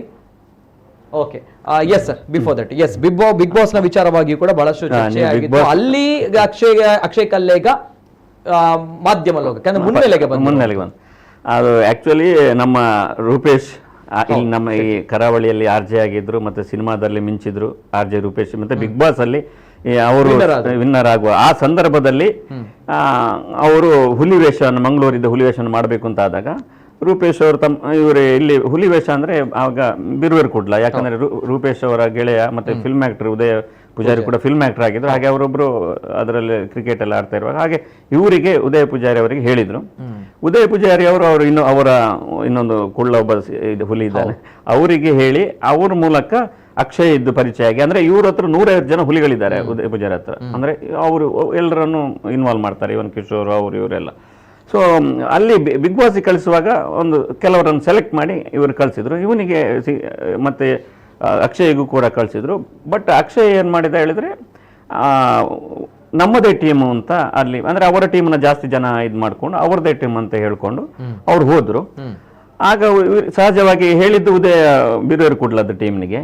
ಆಗ ಅವನ ತಂಡದ ಹೆಸರು ಹೇಳಲಿಕ್ಕಿಲ್ಲ. ಈಗ ಅವರ ಟೀಮ್ನವರು 10 ಜನ ಹೋದ್ರು ಕೂಡ ಇವರ ಟೀಮ್ನವರು 10 ಜನ ಇದ್ದಾಗ ಕರ್ದವದ್ದು ಬಿರುವೇರು ಕುಡ್ಲ ಟೀಮ್ ಆದ್ರೆ ಅದು ಹೇಳುದು ನಾನು ಒಬ್ಬ ಕಲಾವಿದನಾಗಿ ಯಕ್ಷಗಾನಕ್ಕೆಲ್ಲ ಹೋಗ್ತೇನೆ ಅಥವಾ ನಾಟಕ ಟೀಮಿಗೆ ಹೋಗ್ತೇನೆ. ಈಗ ನನಗೆ ಕರೆದಾಗ ನಾನು ನಮ್ಮ ಟೀಮ್ನ ಒಂದೇ ಟೀಮ್ನಲ್ಲಿ ಇದ್ರು ಕೂಡ ಅದರದ್ದು ನಮ್ಮದೇ ಟೀಮಿನ ಹೆಸರು ಹೇಳ್ಬೇಕು. ಈಗ ಯಾರನ್ನು ಕರೆದ್ರು ಕೂಡ ಒಂದು ವಿಶೇಷ ಆಹ್ವಾನವಾಗಿ ಕರೀತಾರೆ. ಈಗ ಇನ್ನೊಬ್ರು ಅವರು ಇರ್ತಾರೆ ಲೀಡರ್, ನಾವು ಹೋಗುವಾಗ ಅವರ ಟೀಮ್ನಲ್ಲಿ ಅಡಿಯಲ್ಲೇ ಹೋಗ್ಬೇಕು ನಮ್ಮ ಲೀಡರ್ ಇದ್ದ ಹಾಗೆ. ಇವರು ಮಾತ್ರ ಒಂದು ಹುಮ್ಮಸ್ಸು ಉತ್ಸಾಹ ಮತ್ತೆ ಅವನೊಂದು ಪ್ರಸಿದ್ಧಿ ಮಾಡಬೇಕು ಅಂತ ಕೂಡ ಇತ್ತು. ಸೊ ಅವನು ನನ್ನದೇ ಟೀಮ್ ಅಂತ ಹೇಳಿ ಮೀಡಿಯಾದಲ್ಲೆಲ್ಲ ಬಂತು. ಸೊ ಅದನ್ನು ಹೇಳಿದ್ಮೇಲೆ ರೂಪೇಶ್ ಶೆಟ್ಟರ್ ಹೇಳಿದ್ರು, ನಮ್ಮ ಬಿಗ್ ಬಾಸ್ ಟೀಮಿಗೆ ಹುಲಿ ತಂಡವನ್ನು ಕಳಿಸಿದ ಬಿರುವೇರು ಕುಡ್ಲದ ಉದಯ ಪೂಜಾರಿ ಅವರಿಗೆ ಧನ್ಯವಾದ ಅಂತ ಹೇಳಿ ಅಲ್ಲಿಗೆ ಕ್ಲೋಸ್ ಮಾಡಿದ್ರು. ಅಂದ್ರೆ ವಿಷಯ ಸತ್ಯ ಅಂದ್ರೆ ಇವರು ಮಾಡಿದ್ದು ತರಬಹುದು ಟೀಮ್ನ ಜಾಸ್ತಿ ಜನ ಇದ್ದು ಅಂತ ಇವರು ಹೇಳಿದ್ರು. ಬಟ್ ಅದೊಂದು ಇದೊಂದು ನೀತಿ ಅಂತ ಇರ್ತದೆ ಟೀಮ್ನಲ್ಲಿ. ಈಗ ಯಾರು ನಮಗೆ ಹೇಳಿದಾರೋ ಅವ್ರ ಜೊತೆಯಾಗಿ ನಾವು ಹೋಗೋ ಅವರ ಹೆಸರು ಹೇಳಬೇಕು ಅಂತ. ಬಟ್ ಅವ ಹೇಳಿದ, ಬಟ್ ಅವನ ಇನ್ನು ಹುಡುಗ ಅಲ್ಲ, ಅವನಿಗೆ ಅಷ್ಟು ಇದು ಗೊತ್ತಿರಲಿಲ್ಲ. ಬಟ್ ಅವನಿಗೆ ಬೇಕಾದದ್ದು ಲಾಭ ಸಿಕ್ಕಿತ್ತು. ಬಟ್ ಅದೇ ಇದೇ ರೀತಿಯಾದ ಸಣ್ಣ ಸಣ್ಣ ಓವರ್ ಸ್ಪೀಡ್ ಅಂದ್ರೆ ದೊಡ್ಡ ಮಟ್ಟದ ತಪ್ಪು ಅಂತ ಅಲ್ಲ, ಇಂಥದ್ದು ಅದು ಮಾಡಿದೆ. ಮತ್ತೆ ಅಲ್ಲಿ 2 ಟೀಮ್ ಆಯ್ತು, ಲಾಸ್ಟ್ 1-2 ವರ್ಷದಿಂದ 2 ಟೀಮು ಕೂಡ ಆಯ್ತು. ಹೀಗೆ ಅವನ ಬಿಗ್ ಬಾಸ್ನಲ್ಲಿ ಒಳ್ಳೆ ಹೆಸರು ಬಂದರೂ ಕೂಡ ಕಣ್ಣಿಗೆ ಬೀಳ್ತದೆ. ಎದುರಾಳಿ ಟೀಮ್ ಆಯ್ತು, 2 ಟೀಮ್ ಆಯ್ತು, ಹಾಗೆಲ್ಲ ಆಗಿ ಅವನೊಂದು ಸದ್ಯದ ಮಟ್ಟಿಗೆ ಕಣ್ಣಿಗೆ ಕಾಣ್ತಾ ಇದ್ದ, ಕಣ್ಣು ಕೋರೈಸುವಂತೆ ಬೆಳೀತಿದ್ದ ಅಂತ ಹೇಳ್ತಾರಲ್ಲ ಹಾಗೆ. ಹಾಗಾಗಿ ಇದು ಒಂದು ಕಾರಣ ನನಗೆ ಅನಿಸ್ತು. ಅಂದ್ರೆ ಅವನು ಬೆಳೆಯುವ ರೀತಿಯಿಂದಾಗಿ ಅವರ ಟೀಮ್ನಲ್ಲೇ ಇಟ್ಟಾಗಿ ಇಂತಹ ಸಂದರ್ಭವನ್ನು ಕಾಯ್ತಾ ಇದ್ರೋ ಅಥವಾ ಅಂದ್ರೆ ಅವನನ್ನು ನೋಡಿ ಜಲಸಿ ಹೊಂದಿದ ಒಂದು ಗ್ಯಾಂಗ್ನವರು ಗುಂಪಿನವರು ಇದು ವಿಷಯ ಸಿಕ್ಕಾಗ ಭಾರಿ ಲೈಫ್ ಕೊಂಚ ವ್ಯವಸ್ಥೆ ಮಲ್ಪಡು ಅಂತ ಹೇಳಿ ಹಾಗೆ ಮಾಡಿದ್ರು, ಅಥವಾ ಇದರನ್ನು ಹಿಂದೆ ಯಾರೋ ದೊಡ್ಡ ಕುಳಗಳಿದ್ದಾರೋ ಅಂತ ಅದನ್ನು ಸ್ವಲ್ಪ ಪೊಲೀಸರು ಅವರಿಗೆ ಒಂದು ತನಿಖೆ ಮಾಡಬೇಕಾಗ್ತದೆ. ನಮ್ಗೆ ಸಂಶಯಗಳು ಬರ್ತದೆ ಅಂತ. ಒಬ್ಬ ಯುವಕ ಅನ್ಯಾಯವಾಗಿ ಏನು ಅಂದ್ರೆ ಈ ವಿಚಾರದಲ್ಲಂತೂ ಏನು ತಪ್ಪಿಲ್ಲ, ಗಲಾಟೆ ಅವ ಬೈದ ಗಲಾಟೆ ಆಯ್ತು ಅಷ್ಟೇ. ಗಲಾಟೆ ಆ ಸಿಟ್ಟಿನಲ್ಲಿ ಆ ಸ್ಪಾಟ್ನಲ್ಲಿ ಯಾರು ತಪ್ಪಿ ಬೈದ್ರೆ ಯಾರು ಸಿಟ್ಟು ಬರುತ್ತೆ. ಪಾಪ ಇವನು ಯಾರು ಅಕ್ಷಯ್ ಕೂಡ ಅಷ್ಟೇ, ಅವನು ಒಂದು ರಾಜಗಾಂಭೀರ್ಯದಿಂದ ಒಂದು ನ್ಯಾಯೋಚಿತವಾದಂಥ ಕೆಲಸವನ್ನು ಮಾಡಿದ್ದಾನೆ. ಅಂದರೆ ಅದರಲ್ಲಿ ಏನು ತಪ್ಪಿಲ್ಲ, ಗಲಾಟೆ ಮಾಡಿ ಇದು ಏನು ಹೊಡ್ಕೊಂಡು ಹೋಗೋದ್ರಿಂದ ಏನು ಅವನಿಗೇನು ಪರಿಹಾರ ಕೊಡೋದು, ಆಸ್ಪತ್ರೆ ಖರ್ಚು ಏನೋ ಖರ್ಚು ಕೊಟ್ಟುಬಿಡಿ ಅಥವಾ ಕ್ಲಿನಿಕ್ ಹೋಗೋ ಖರ್ಚನ್ನು ಕೊಟ್ಟುಬಿಡಿ ಅಂತ ಹೇಳಿದ್ದಾನೆ. ಅಂದರೆ ಅವನು ನ್ಯಾಯಯುತವಾಗಿ ಪರಿಹಾರ ಇದ್ದಾನೆ. ಆವಾಗ ಅವನು ಕೊಡೋದಿಲ್ಲ ಅಂತ ಜೋರು ಮಾಡುವಾಗ ಯಾರಿಗಾದ್ರೂ ಸಿಟ್ಟು ಬರ್ತದೆ ಸಾಧಾರಣ. ಇವನು ಬಿಸಿ ರಕ್ತದ ಯುವಕ ಬಿಡ್ತಾನ, ಹಾಗೆ ಇವನು ಬೈದಿದ್ದಾನೆ. ಅಂದರೆ ಈ ವಿಚಾರದಂತೂ ಅನ್ಯಾಯವಾಗಿ ಒಬ್ಬ ಭವಿಷ್ಯ ಇದ್ದಂಥ ಒಬ್ಬ ಸಂಘಟಕ ಯುವಕನನ್ನು ಖಂಡಿತವಾಗಿ ಇವರು ಕೊಂದಿದ್ದಾರೆ ಹಂತಕರು. ಅವರಿಗೆ ಖಂಡಿತ ತಕ್ಕ ಶಿಕ್ಷೆ. ಯಾಕೆಂದರೆ ಇದು ಕಾನೂನು ಇಂಥದ್ದು ಅಲ್ಲಿ ಇತ್ತೀಚೆಗೆ ಮೊನ್ನೆ ಅಲ್ಲೇ ಸ್ಟೇಷನ್ ಹತ್ರ ಏನೋ ಮರ್ಡರ್ ಆಯಿತು ಅಂತ ಹೇಳ್ತಾರೆ. ಅಂದರೆ ಇದು ರೌಡಿಗಳು ಒಂದು ಈ ರೀತಿಯಾಗಿ ಬರ್ಬರವಾಗಿ ನಡೆದುಕೊಂಡ್ರೆ ನಮಗೆ ಸರ್ಕಾರದ ಕಾನೂನಿನ ಮೇಲೆ ಅಂದರೆ ಒಂದು ಹಂತದಲ್ಲಿ ತಣ್ಣಗಾಗಿತ್ತು, ರೌಡಿಸಮ್ಗೆ ಮರ್ಯಾದೆ ಇಲ್ಲ. ಈಗ ವಾಟ್ಸಪ್ ಯುಗ, ಏನು ಎಲ್ರಿಗೂ ಅವಕಾಶ ಇದೆ, ಎಲ್ರಿಗೂ ಪ್ರಚಾರ ಇದೆ, ಎಲ್ಲರೂ ಬೇರೆ ಬೇರೆ ರಂಗದಲ್ಲಿ ಮಿಂಚಲಿಕ್ಕೆ ಅವಕಾಶ ಇದೆ. ರೌಡಿಸಮ್ ಸ್ವಲ್ಪ ರಂಗು ಕಳೆದುಕೊಳ್ತಾ ಇದೆ ಅಂತ ಅನಿಸುವಾಗ ಈಗ ಇಂಥ ಮತ್ತೆ ಗಾಂಜಾ ಇಂಥ ಪೆಟ್ಟುಗಳು ಮತ್ತೆ ಆ ರೌಡಿಸಮ್ ಕ್ಷೇತ್ರದ ಆಕರ್ಷಿತ ಆಗಬಾರ್ದು ನಮ್ಮ ಯುವಕರು. ಅದು ಹಾಗಾಗಿ ಪೊಲೀಸರು ಈ ಸಂದರ್ಭದಲ್ಲಿ ತಪ್ಪು ಮಾಡಿದ್ರೆ ಪೊಲೀಸರಿಗೆ ಗೊತ್ತಿದೆ ಯಾವ ರೀತಿ ಈ ರೌಡಿಸಮ್ ಅನ್ನ ಬೆಂಗಳೂರಿನಲ್ಲಿ ಸಾಧಾರಣ ರೌಡಿಸಮ್ಗೆ ಸ್ವಲ್ಪ ಏನು 50% ಡೌನ್ ಆಗಿದೆ. ಅಂದರೆ ಈ ರೀತಿ ಎನ್ಕೌಂಟ್ರು ಅಥವಾ ತಕ್ಕ ಅವರಿಗೆ ಏನು ಬೇಕೋ ಹಾಗೆ ಕಲಿಸ್ತಾರೆ. ಈಗ ಇವರು ಕೂಡ ಏನು ನಮ್ಮ SP ಅವರು ಕೂಡ ಸ್ವಲ್ಪ ಏನಾದರೂ ಒಂದು ಇವರಿಗೆ ಈ ಕ್ರಿಮಿನಲ್ಗಳು ಎಲ್ಲಿ ತಲೆ ಎತ್ತುತ್ತಾರೆ ಅಲ್ಲೇ ಮೊಟಕುವಂಥ ಕೆಲಸವನ್ನು ಮಾಡಿದರೆ ಒಂದು ನಾಗರಿಕ ಸಮಾಜ ಈ ಭಾಗದಲ್ಲಿ ರೌಡಿಸಮ್ ಈಗ ಹಳೆಯ ಒಂದು ಕಾಲದ ರೌಡಿಸಮ್ನ ಬಗ್ಗೆ ಒಂದು ವಿಚಾರಗಳು ಬಿಟ್ಟರೆ, ಹಗೆತನ ದ್ವೇಷಗಳು ಬಿಟ್ಟರೆ ಇತ್ತೀಚೆಗೆ ಕಮ್ಮಿ ಆಗಿದೆ. ಹಾಗಾಗಿ SP ಮುಖ್ಯವಾಗಿ ನಮ್ಮ ದಕ್ಷಿಣ ಕನ್ನಡ ಜಿಲ್ಲಾ SP ಅವರು ಇಂಥದ್ದನ್ನು ಈಗಲೇ ಮೊಟಕಿ ನಿಜವಾದ ಕಾರಣ ಏನು, ಇದರ ಹಿನ್ನೆಲೆ ಏನು ಇದೆ ಅನ್ನೋದನ್ನು ಪತ್ತೆ ಹಚ್ಚಿ ಅಲ್ಲೇ ಮೊಟಕಿದರೆ ಖಂಡಿತ ಚೆನ್ನಾಗಾಗ್ತದೆ. ಓಕೆ, ಯಾಕೆಂದ್ರೆ ಈ ಹಿಂದೆ ಇತ್ತು ಇಂತಹ ಒಂದು ಪ್ರಕರಣಗಳು ಆಗ್ತಾ ಇತ್ತು. ಹಿಂದೆ ಆಗ್ತಾ ಇತ್ತು. ಹೌದು, ಬರ್ತೇನೆ ಸರ್, ಅದ್ರ ಬಗ್ಗೆ ಮಾತಾಡೋಣ. ಬಿಫೋರ್ ದಟ್ ನಾವು ಇವತ್ತು ವಿಚಾರಗಳು ಬರಲಿ ಅನ್ನುವಂಥ ನಿಟ್ಟಿನಲ್ಲಿ ನಾವು ನೇರವಾಗಿ ಕುಂದೇಶ್ವರ ಅವ್ರ ಜೊತೆ ನಾನು ಮಾತಾಡ್ತಾ ಇದ್ದೆ. ಸೊ ಆ ರೀತಿ ಇದ್ದಾಗ ಬಹಳಷ್ಟು ಕರೆಗಳು ಬರ್ತಾ ಇದೆ. ಒಂದು ಕರೆನ ನಾನು ಸ್ವೀಕಾರ ಮಾಡಿ ತದನಂತರ ಬರ್ತೀನಿ, ಜೊತೆಗೆ ಬಿಗ್ ಬಾಸ್ ನ ಒಂದು ದೃಶ್ಯಾವಳಿಗಳನ್ನು ಕೂಡ ತದನಂತರ ಪ್ಲೇ ಮಾಡ್ತೀನಿ. ಹಲೋ ಸರ್, ನಮಸ್ತೆ. ಹಲೋ, ನಮಸ್ತೆ ಸರ್. ನಮಸ್ತೆ. ನಮಸ್ತೆ ಸರ್, ತಮ್ಮ ಹೆಸರು ಮೈಸೂರಿಂದ ಮಾತಾಡ್ತಾ ಇರೋದು. ಮೇಡಮ್ ನಮಸ್ತೆ ಮೇಡಮ್, ತಮ್ಮ ಹೆಸರು? ನಮಸ್ತೆ, ಅಶ್ವಿನಿ ರೈ ಅಂತ. ಅಶ್ವಿನಿ ರೈ ಅವರು ಬೇಸಿಕಲಿ ಮಂಗಳೂರವ್ರು ಆದ್ರೂ ನಾವು ಈಗ ಮೈಸೂರಲ್ಲಿ ಸೆಟ್ಲ್ ಆಗಿರೋದು. ಓಕೆ, ನಮಸ್ತೆ ಮೇಡಮ್. ಅಕ್ಷಯ್ ಅವ್ರ ಬಗ್ಗೆ ಅದೇ ಓಂ ಶಾಂತಿ ಹೇಳ್ತಾ ಅವ್ರ ಆತ್ಮಕ್ಕೆ ಶಾಂತಿ ಕೋರೋದು ಅಷ್ಟೇ ನಮ್ಮ ಹತ್ರ ಉಳಿದಿರೋದು. ನಿಜ. ನನಗೆ ಒಂದು ಮಾತ್ರ ಅರ್ಥ ಆಗ್ತಾ ಇಲ್ಲ, ನಮ್ಮ ಊರಲ್ಲಿ ಕುಡ್ಲಬಂತಿನ ಊರುಡು ಇಷ್ಟಿಷ್ಟು ದೊಡ್ಡ ಅವಘಡಗಳಾಗ್ತಾ ಇದೆ ಅಂದ್ರೆ ಅರ್ಥ ಆಗ್ದಿರೋ ಸಂಗತಿ. ಹಾಗಾದ್ರೆ ಅಲ್ಲಿದು ವ್ಯವಸ್ಥೆ ಏನಾಗ್ತಾ ಇದೆ? ಯಾವಾಗ್ಲೂ ಹೇಳ್ತಾ ಇದ್ದಿದ್ದು ಇಲ್ಲಿಯ ಜನಕ್ಕೆ ಒಂದು ಇದೆ, ಏನು ಕುಡ್ಲದಲ್ಲಿ ಮಂಗಳೂರಿನ ಜನ ತುಂಬಾ ಶಾಂತಿ ಪ್ರಿಯರು ಅಥವಾ ಅವರವರಲ್ಲಿ ಹೊಂದಾಣಿಕೆ ಇದೆ, ಎಲ್ಲ ಇದೆ ಅಂತ. ಬಟ್ ಈಗ ನಡೀತಿರೋ ಒಂದೊಂದು ಸಿಚುಯೇಷನ್ ಕೂಡ ಅದಕ್ಕೆ ವಿರುದ್ಧವಾಗಿ ನಡೀತಾ ಇದೆ. ಹಾಗಾದ್ರೆ ಇದು ಅಂದ್ರೆ ಎರಡು ಕೋಮಿನ ಮಧ್ಯೆ ಆಗುವುದು ಬೇರೆ ವಿಷಯ, ನಮ್ಮವರೇ ಆಗಿ ನಮ್ಮವರನ್ನೇ ಕೊಲ್ಲುವುದಾದ್ರೆ ಇದು ಎಲ್ಲಿಗೆ ಹೋಗ್ತಾ ಇದೆ, ಏನ್ ಆಗ್ತಾ ಇದೆ ಅಲ್ಲಿ ಪರಿಸ್ಥಿತಿ ಅನ್ನೋದೇ ನಮ್ಗೆ ಅರ್ಥ ಆಗ್ತಾ ಇಲ್ಲ ಸರ್. ಯಾಕಂದ್ರೆ ಚಿಕ್ಕ ಹುಡುಗ, ಈಗ ಇನ್ನೂ 24 years ಅಂದ್ರೆ ಅವನಿಗೆ ಬೆಳೆಯೋದು ತುಂಬಾ ಇತ್ತು. ಯಾವುದೇ ದ್ವೇಷ, ಯಾವುದೇ ವೈಷಮ್ಯ ಏನೇ ಇರ್ಲಿ, ಆದ್ರೆ ಕೊಲೆ ಅದಕ್ಕೆ ಏನ್ ಹೇಳ್ತಾರೆ, ಅದಕ್ಕೊಂದು ಫುಲ್ ಸ್ಟಾಪ್ ಕೊಲೆ ಆಗಲ್ಲ. ಕೊಲೆ ಅನ್ನುವಂಥದ್ದು ಪರಿಹಾರ ಅಲ್ಲ, ಆಗ್ಲೂಬಾರದು, ಅಲ್ವೇ ಅಲ್ಲ. ಅಂಡ್ ನಮ್ಮ ಕರಾವಳಿಯ ಜನಕ್ಕೆ ಇದು ಒಪ್ಪುವಂತದ್ದು ಅಲ್ವೇ ಅಲ್ಲ.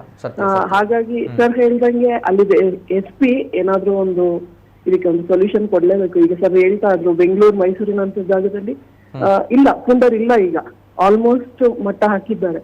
ಹಾಗಾದ್ರೆ ಇಲ್ಲ ಆಗುತ್ತೆ ಅಂದ್ರೆ ಅಲ್ಲಿ ಕೂಡ ಆಗುತ್ತಲ್ಲ, ಅಲ್ಲಿಯ ಜನ ವಿವೇಚನೆ ಉಳ್ಳವರು. ಹಾಗಾಗಿ ಅಲ್ಲಿಯ ಜನಕ್ಕೆ ಕೂಡ ಆಗ್ಬೇಕಲ್ಲ.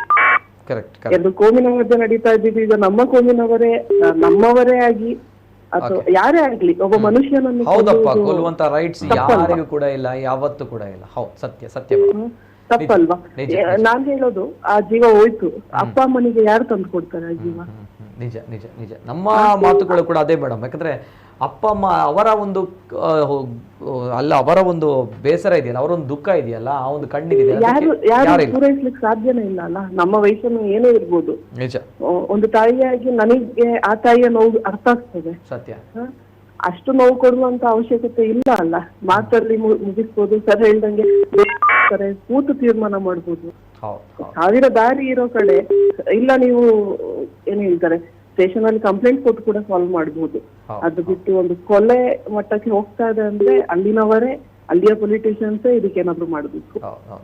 ಜನ ಆಫ್ಟರ್ ಆಲ್ ಒಂದು ಆಕ್ಸಿಡೆಂಟ್ ಕೊಲೆಗೆ ಹೋಗ್ತಾ ಇದೆ ಅಂದ್ರೆ ಇದು ನಂಬಲಿಕ್ಕೆ ಸಾಧ್ಯನೇ ಇಲ್ಲ. ಅವರಿಬ್ರು ಮನೆಯಲ್ಲಿ ಮಲಗಿದ್ದಾರೆ. ಸತ್ಯ, ಹೌದು.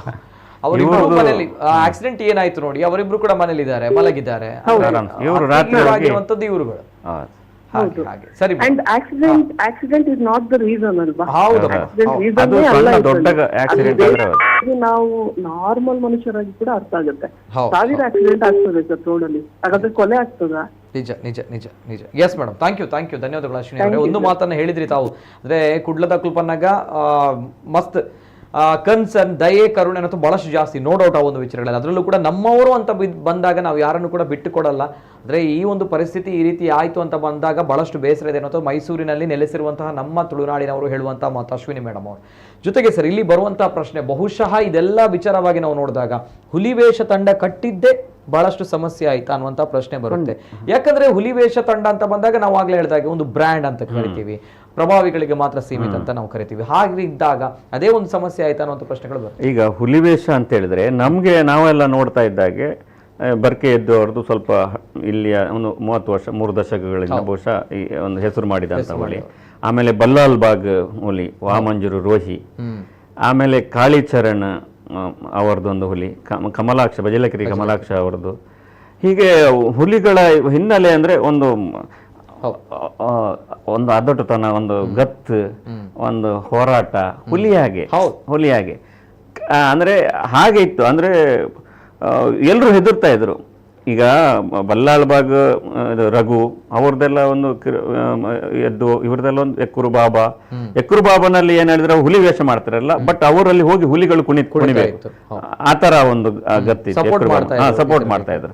ಸೊ ಅಂದ್ರೆ ಇಲ್ಲಿ ಅಂದ್ರೆ ಎಲ್ಲದಕ್ಕೂ ಒಂದೊಂದು ಅಡ್ಡೆ, ಹುಲಿ ವೇಷ, ಯಾರಾದರೂ ಒಂದು ಡಾನ್ ಆ ಭಾಗದ್ದು ಯಾರಾದ್ರೂ ಅದ್ರ ಹಿಂದೆ. ಈಗ ಕಾಳಿಚರಣ್ ಅವರ ಹುಲಿಗಳಿಗೆ ಅವ್ರೇ ಡಾನ್ ಅಲ್ಲ, ಬಟ್ ಪಾಂಡುಪೈ ಮರ್ಡರ್ ಆಯ್ತು ಅವ್ರದ್ದು ಕೂಡ, ಅವನು ಸಪೋರ್ಟ್ ಮಾಡ್ತಾ ಇದ್ದ. ಹಾಗೆ ಅಂದ್ರೆ ಒಂದೊಂದು ಕಾಲದಲ್ಲಿ ಒಂದೊಂದು ಡಾನ್ಗಳು ಆ ಏರಿಯಾದಲ್ಲಿ ಅದನ್ನ ನೋಡ್ಕೊಳ್ತಾರೆ. ಈಗ ಡಾನ್ಗಳೆಲ್ಲ ಒಳ್ಳೆ ಸತ್ಯ, ಬದುಕು, ವೇದಾಂತ ಎಲ್ಲ ಮಾತಾಡ್ತಾರೆ. ಬಟ್ ಆ ಟೈಮ್ನಲ್ಲಿ ಕ್ರಿಮಿನಲ್ ಚಟುವಟಿಕೆಯಲ್ಲಿ ಇದ್ದವರೇ, ಏನು ಕೈಕಾಲು ಮುರಿದೋ ಹೊಡೆದೋ ಬಡ್ದೋ ಏನೆಲ್ಲ ಮಾಡಿದವರೇ. ಅಂದ್ರೆ ಆ ಹೊತ್ತಿಗೆ ಅದು ಹುಲಿ ವೇಷ ಅಂತ ಹೇಳಿದ್ರೆ ಅದಕ್ಕೆ ತುಂಬಾ ಖರ್ಚಿದೆ. ಈಗ ಒಂದು ಹುಲಿ ವೇಷ ಅಂತ ಹೇಳಿದ್ರೆ ಒಂದು 10 ಮನೆಗಳಿಗೆ ಹೋಗಿ ಕುಣಿಯುವಂಥದ್ದು. ಅಂದ್ರೆ ಈಗ ಕೆಲವರು ದೇವಸ್ಥಾನದ ಉತ್ಸವದಲ್ಲಿ ಕುಣಿತಾರೆ. ಈಗ ಗುರಿಯವರು ಕುಡ್ಲ ಅಂತ ಹೇಳುವಂಥದ್ದು, ಅಥವಾ ಇವರೆಲ್ಲ ದೇವಸ್ಥಾನಕ್ಕೆ ಮಾತ್ರ ಹೋಗಿ ಕುಣಿಯುವಂಥದ್ದು, ಸ್ಪರ್ಧೆಗೆಲ್ಲ ಬರುವುದಿಲ್ಲ. ಇವನ್ ಬರ್ಕೆ ಎದ್ದುನ ಗ್ಯಾಂಗ್ ಸ್ಪರ್ಧೆಗೆ ಬರುವುದಿಲ್ಲ, ಬಲ್ಲಾಳ್ಬಾಗಿನವರು ಸ್ಪರ್ಧೆಗೆ ಬರುವುದಿಲ್ಲ, ಹೀಗೆ. ಆದ್ರೆ ಕೆಲವು ಇತ್ತೀಚಿನವರು ಬರ್ತಾರೆ. ಆಗ ಅವರೇನು ಅವ್ರದ್ದು ಹುಲಿ ವೇಷ ಹಾಕಿದ್ರೆ ಸಾಂಪ್ರದಾಯಿಕ ದಸರಾದಲ್ಲಿ ಏನೋ ಹುಲಿ ವೇಷ ಹಾಕಿ ಒಂದು 7-8 ಮನೆ 10 ಮನೆ ದೊಡ್ಡ ಸೆಲೆಕ್ಟೆಡ್ ಸ್ವಲ್ಪ ಏನು ಕೊಡುವಷ್ಟು, ಅಂದ್ರೆ ಅವು ಖರ್ಚು ಅಷ್ಟಿದೆ, ಲಕ್ಷ ಖರ್ಚಿದೆ. ಸೊ ಅಂತ 10 ಆಯ್ದ ಮನೆಗಳಲ್ಲಿ ಇವರು ಹೋಗಿ ತಮ್ಮ ಪ್ರದರ್ಶನ ಕೊಡ್ತಾರೆ. ಅವರು ತಂಡಕ್ಕೆ ಪ್ರೋತ್ಸಾಹ ಕೊಡ್ತಾರೆ. ಈಗ ಬರ್ಕೆ ಎದ್ದು ಟೀಮ್ ಅದರಲ್ಲಿ ಟಾಪ್ ಅಲ್ಲಿ ಇದ್ರೆ, ಅಂದ್ರೆ ಆ ವಿಚಾರದಲ್ಲಿ ವಾಮಂಜುರೋಹಿ ಮರ್ಡರ್ ಆದ್ಮೇಲೆ ಬಲ್ಲಾಳ್ಬಾಗಿನ ಹುಲಿ ವೇಷ ಸ್ವಲ್ಪ ಡೌನ್ ಆಗ್ತಾ ಬಂತು. ಅಂದ್ರೆ ಕ್ರಮೇಣ ಈಗ ಈಗಲೂ ಇದೆ. ಈಗ ಹಾಗೆ ಅದಾದ್ಮೇಲೆ ಕಮಲಾಕ್ಷ ಅವರದ್ದು ಹುಲಿ ಟೀಮ್ ಇತ್ತು. ಮತ್ತೆ ಹಿಂದೂ ಕೂಡ ಹುಲಿ ವೇಷದ ಒಂದು ತಲವಾರು ಹಿಡಿದು ಗಲಾಟೆ ಮಾಡಿದ್ದು ಇಲ್ಲಿದ್ದು ನೆನಪುಗಳನ್ನು ಹೇಳೋದಾದ್ರೆ, ಅದೇ ತಾಜ್ ಮಹಲ್ ಹತ್ರ ಹುಲಿ ವೇಷ ಹುಲಿ ತಂಡ ಕುಣಿತಾ ಇರ್ತದೆ. ಆವಾಗ ಸ್ವಲ್ಪ ಒಂದು ದೊಡ್ಡ ದುಡ್ಡಿದ್ದವರೆಲ್ಲ ದುಡ್ಡು ಎಸೆಯುದು, ಅಂದ್ರೆ ಕೊಡೋದು, ಮಾಲೆ ಹಾಕೋದು, ದುಡ್ಡು ಕೊಡೋದು ಎಲ್ಲ ನಡೀತದೆ. ಅಂದ್ರೆ 8 ಗಂಟೆಗೆ ಅಲ್ಲಿ ತಾಜ್ ಮಹಲ್ ಹತ್ರ ಒಂದು ಹುಲಿಗಳ ಹತ್ರ ಕುಣಿತಾ ಇದ್ರೆ 9 ಗಂಟೆಗೆ ನೆಕ್ಸ್ಟ್ ಎಕ್ಕುರು ಬಾಬನಲ್ಲಿ ಹೋಗಿ ಕುಣಿಬೇಕು ಆ ಟೀಮ್. ಇವ್ರದ್ದು ಇಲ್ಲಿ ಹಣ ಹಾಕ್ತಾನೆ ಇದ್ದಾರೆ. ಟೀಮ್ನವರು ಏನು ಕದಲುವುದಿಲ್ಲ. 9:30 ಆದ್ರೂ ಎಕ್ಕುರು ಬಾಬನ ಇಲ್ಲಿಗೆ ಹೋಗಿರ್ಲಿಲ್ಲ. ಎಕ್ಕುರು ಸೀನಾ ಬಂದು ತಲವಾರು ಹಿಡಿದು ಇವರು ಹೊಡಿವಾರಲ್ಲಿ ಬಂದಿತ್ತು. ಅಂದ್ರೆ ಆ ಒಂದು ಸೀನ್ ಜನ ನೋಡಿದ್ದಾರೆ. ತಲ್ವಾರ್ ಅಂತ, ಹುಲಿಗಳ ತಲ್ವಾರ್ ಎದುರುಗಡೆ. ಇವರು ಆಕ್ಚುಲಿ ರೌಡಿಗಳು ಅಥವಾ ಡಾನ್ಗಳು ಬೇರೆ ಬೇರೆ ಕಡೆಯಲ್ಲಿ ಹಾಕ್ತಾ ಇದ್ರು, ವೇಷಗಳು ಹಾಕ್ತಾ ಇದ್ರು. ಹುಲಿ ವೇಷದಲ್ಲಿ ರೌಡಿಸಮ್ ಇರ್ಲಿಲ್ಲ. ಅವರವ್ರು ಬೇರೆ ಬೇರೆ ಅವರೇ ಪ್ರತ್ಯೇಕ ಒಂದು ಅಡ್ಡೆಯಲ್ಲಿ ಹುಲಿ ಹಾಕಿ ಮಾಡ್ತಾ ಇದ್ರು. ಬಟ್ ಒಂದು ಹುಲಿ ವೇಷಧಾರಿಗೆ ತಲವಾರು ತೋರಿಸಿ ಒಂದು ಹೆದರಿಸಿ ಹೋದದ್ದು ಒಂದು ಎಲ್ಲರಿಗೂ ಗೊತ್ತಿರುವ ಪ್ರಕರಣ. ಅಂದ್ರೆ ಅದೇ ತಾಜ್ ಮಹಲ್ನ ಪ್ರಕರಣ. ಆಮೇಲೆ ಅವ್ರಿಗೆ ಪೊಲೀಸ್ ಕಂಪ್ಲೇಂಟ್ ಕೊಟ್ಟರು. ಆಮೇಲೆ ಹೋಗಿ ಕುಂದ್ರಲ್ಲಿ ಆಮೇಲೆ ಆಯ್ತು ಅಲ್ಲಿಗೆ. ಅಂದ್ರೆ ಏನು ನಮ್ಮ ಮರ್ಯಾದೆ ಪ್ರಶ್ನೆ, ನಾವು ಹುಲಿ ಅಲ್ಲಿ ಬಂದು ಕುಣಿಬೇಕು, ಇವ್ರು ಇಲ್ಲಿ ಸ್ವಲ್ಪ ಜಾಸ್ತಿ ಹಣ ಆಗ್ತಾ ಇದ್ದಾರೆ, ಇಲ್ಲೇ ಕುಣಿತಾ ಇದ್ದಾರಲ್ಲ ಅಂತ ಆ ಒಂದು. ಅಂದ್ರೆ ಹುಲಿ ವೇಷ ಅಂತ ಹೇಳಿದ್ರೆ ಅದಕ್ಕೆ ಅದೇ ರೀತಿ ಹುಲಿಯ ಸ್ವಭಾವವೇ ವ್ಯಾಪ್ತಿಯನ್ನ ಮೀರ್ಲಿಕ್ಕಿಲ್ಲ, ಎಲ್ಲೆಲ್ಲಿ ಇಷ್ಟೇ ಮನೆಗಳಿಗೆ ಹೋಗ್ಬೇಕು, ಆ ತರ ಎಲ್ಲ ಒಂದು ರೂಲ್ಸ್ಗಳು ಇರ್ತವೆ ಹುಲಿಯಾಗಿ. ಆ ಹುಲಿಗಳಿಗೂ ಕೂಡ ನೋಡಿ ಅವರದೇ ಒಂದು ಕೋಟೆ ಇದೆ. ಅಂದ್ರೆ ಕೋಟೆ ಅಂದ್ರೆ ಅವರದೇ ಒಂದು ವ್ಯಾಪ್ತಿ, ಅಲ್ಲಿ ಯಾರು ಪ್ರವೇಶ ಮಾಡಿ ಬೇರೆ ಹುಲಿಗಳು ಬರಬಾರ್ದು ಅಂತ ಎಲ್ಲ ಇರ್ತದೆ. ಅಂದ್ರೆ ಅವನ ಲೀಡರ್ಗೆ. ಇಲ್ಲೂ ಕೂಡ ಅಂದ್ರೆ ಇಲ್ಲೂ ಕೂಡ ಹುಲಿ ವೇಷದೊಳಗೆ ಕ್ರಿಮಿನಲ್ ಇರ್ಲಿಲ್ಲ. ಆದ್ರೆ ಒಂದೊಂದು ಡಾನ್ಗಳು ಒಂದೊಂದು ಹುಲಿ ವೇಷದ ತಂಡವನ್ನ ಹಿಂದೆ ಮಾಡ್ತಾ ಇದ್ರು. ಈಗ ಅದು ಡಾನು ಅಥವಾ ಕ್ರಿಮಿನಲ್ ಚಟುವಟಿಕೆಗಳು ಎಲ್ಲ ಯಾವುದು ಕಾಣ್ತಾ ಇಲ್ಲ. ಬಟ್ ಆ ಥರ ಒಂದು ಏನು ಆವೇಶ, ಒಂದು ಡಾನ್, ಆ ಥರ ನಾಯಕತ್ವ ಎಲ್ಲ ಆ ಟೀಮ್ನ ಲೀಡರ್ಗಳಿಗೆ ಇರ್ತದೆ. ಅಂದ್ರೆ ಕ್ರಿಮಿನಲ್ ಹಿನ್ನೆಲೆ ಇಲ್ಲದಿದ್ದು. ಇಲ್ಲೂ ಕೂಡ ಕ್ರಿಮಿನಲ್ ಏನು ಹಿನ್ನೆಲೆ ಇಲ್ಲದಿದ್ರು ಕೂಡ ಆ ಥರ ಒಂದು ಅವನಿಗೆ ಒಂದು ಎನರ್ಜಿ, ಆವೇಶ, ಒಂದು ಖುಷಿ ಅಥವಾ ಒಂದು ಲೀಡರ್ಶಿಪ್ ಎಲ್ಲ ಇತ್ತು. ಸೊ ಅನ್ಯಾಯವಾಗಿ ಈ ಒಂದು ಸಾವಾಗಿದೆ. ಇದು ಜೊತೆಗೆ ಕೊನೆಯದಾಗಿ ಆ ಒಂದು ದೃಶ್ಯಾವಳಿಗಳನ್ನು ತೋರಿಸಿಕೊಂಡು ತದನಂತರ ನಾನು ಈ ಕಾರ್ಯಕ್ರಮವನ್ನು ವೈಂಡ್ ಅಪ್ ಮಾಡ್ತೀನಿ. ಯಾಕಂತ ಬಂದಾಗ ಈ ಹುಲಿ ವೇಷದ ವಿಚಾರವಾಗಿ, ಜೊತೆಗೆ ಈ ಒಂದು ತಂಡದಲ್ಲಿ ನಡೆದಿರುವಂತಹ ಕೆಲವು ವಿಚಾರವನ್ನ ತಾವು ಹೇಳಿದ್ರಿ. ಜೊತೆಗೆ ಕ್ಷುಲ್ಲಕ ಕಾರಣವಾಗಿ ನಡೆದಿರುವಂತಹ ಈ ಒಂದು ಸಣ್ಣ ಘಟನೆ ಅದು ಹತ್ಯೆಗೆ, ಬರ್ಬರ ಹತ್ಯೆಗೆ ಕಾರಣವಾಗುತ್ತೆ ಅಂತ ಬಂದಾಗ ದುರಂತ, ನೋ ಡೌಟ್. ಆ ಒಂದು ಮನಸ್ಥಿತಿಯ ಬಗ್ಗೆ ನಾನು ಕೇಳಬೇಕು. ಯಾಕಂದ್ರೆ ಒಂದ್ ಕಡೆ ಇಲ್ಲಿ ಬೇರೆ ಬೇರೆ ಆಂಗಲ್ ಅಲ್ಲಿ ನಾವು ನೋಡಿ, ಏನೇ ಆಗಿರಲಿ ಒಂದು ಹತ್ಯೆ ಆಗಿದೆ ಅದನ್ನೆಲ್ಲ ಬದಿಗಿಟ್ಟು ನಾವು ಮಾತಾಡಿದಾಗ ಕೋಪ, ದ್ವೇಷ, ಅಸೂಯೆ, ಹೊಟ್ಟೆ ಕಿಚ್ಚು ಅಥವಾ ಬೆಳಿತಾನೆ ಅಥವಾ ಏನೇ ಇರಲಿ ಅದೆಲ್ಲವೂ ಕೂಡ ಕೊಲೆಯ ಪರಿಹಾರವಾ ಅನ್ನುವಂತಹ ಪ್ರಶ್ನೆ. ಸೊಲ್ಯೂಷನ್ ಅನ್ನುವಂಥದ್ದು ಕೊಲೆ, ಹತ್ಯೆ ಅನ್ನುವಂತಹ ಸೊಲ್ಯೂಷನ್ ಅನ್ನುವಂತಹ ಪ್ರಶ್ನೆ ಬರುತ್ತೆ. ಹಾಗಾದ್ರೆ ಇವ್ರುಗಳಿಗೆ ಕತೆ ಏನು, ಈ ಸಮಾಜದ ಕತೆ ಏನು, ಅಥವಾ ಆ ತಂದೆ ತಾಯಿಗಳ ಕತೆ ಏನು, ಆ ಒಂದು ಕುಟುಂಬದ ಕತೆ ಏನು ಅನ್ನುವಂಥ ಪ್ರಶ್ನೆಗಳ ನಡುವೆ ಹಾಗಾದ್ರೆ ಯುವಕರ ಕತೆ ಏನು ಅಂತ ಪ್ರಶ್ನೆ ಬರುತ್ತೆ. ಹಾಗಿದ್ದಾಗ ನಾನು ಒಂದು ದೃಶ್ಯಾವಳಿಗಳನ್ನು ಒಂದ್ಸಲ ನೋಡಬೇಕು. ಅಲ್ಲಿ ಅವರ ಮನೆಯವರನ್ನ ಆ ಒಂದು ದೃಶ್ಯಾವಳಿಗಳನ್ನ ಹಾಕಿ.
ಇದು ಆ ಕುಟುಂಬದ ರೋದನ, ವೇದನೆ ಎಲ್ಲಿ ತನಕ ಇದೆ ಅನ್ನುವಂಥದ್ದು ಸ್ವಲ್ಪ ಗಮನಿಸಿ. ಯಾಕಂದರೆ ದುಡುಕಿನ ನಿರ್ಧಾರದಿಂದ ಸಮಾಜದಲ್ಲಿ ಈ ರೀತಿಯ ಒಂದು ಸಂಘರ್ಷಗಳು ನಡೆದಾಗ ಅಲ್ಲಿ ಅನಾಥವಾಗುವಂಥದ್ದು, ಅಸಹಾಯಕತೆಯಿಂದ ವರ್ತಿಸುವಂಥದ್ದು, ಯಾರೂ ಇಲ್ಲ, ಏನೂ ಇಲ್ಲ, ಭುಜದೆತ್ತರಕ್ಕೆ ಬೆಳೆದಿದ್ದಂತಹ ಮಗ ಇಲ್ಲ ಅಂತ ಬಂದಾಗ ತಂದೆಗಾಗಿದ್ದಂತಹ ನೋವು ತಾಯಿಗೆ ಆಗ್ತಾ ಇರುವಂತಹ ಸಂಕಟ ಬೇರೆ ಯಾರಿಗೂ ಆಗಲ್ಲ ಈ ಲೋಕದಲ್ಲಿ. ಅದಕ್ಕಿಂತ ದೊಡ್ಡದಾಗಿರುವಂತಹ ಒಂದು ನಷ್ಟ ಬೇರೊಂದಿಲ್ಲ. ಬಹುಶಃ ಇದೆಲ್ಲವೂ ನೋಡಿದಾಗ ಇಷ್ಟೇ, ಈ ಕೋಪ, ದ್ವೇಷ, ಅಸೂಯೆ ಇದೆಲ್ಲವೂ ಕೂಡ 4 ದಿನದ ಜೀವನ, ಇವೆಲ್ಲದರ ನಡುವೆ ಇಂತಹ ಒಂದು ಸೊಲ್ಯೂಷನ್ ಎಲ್ಲ.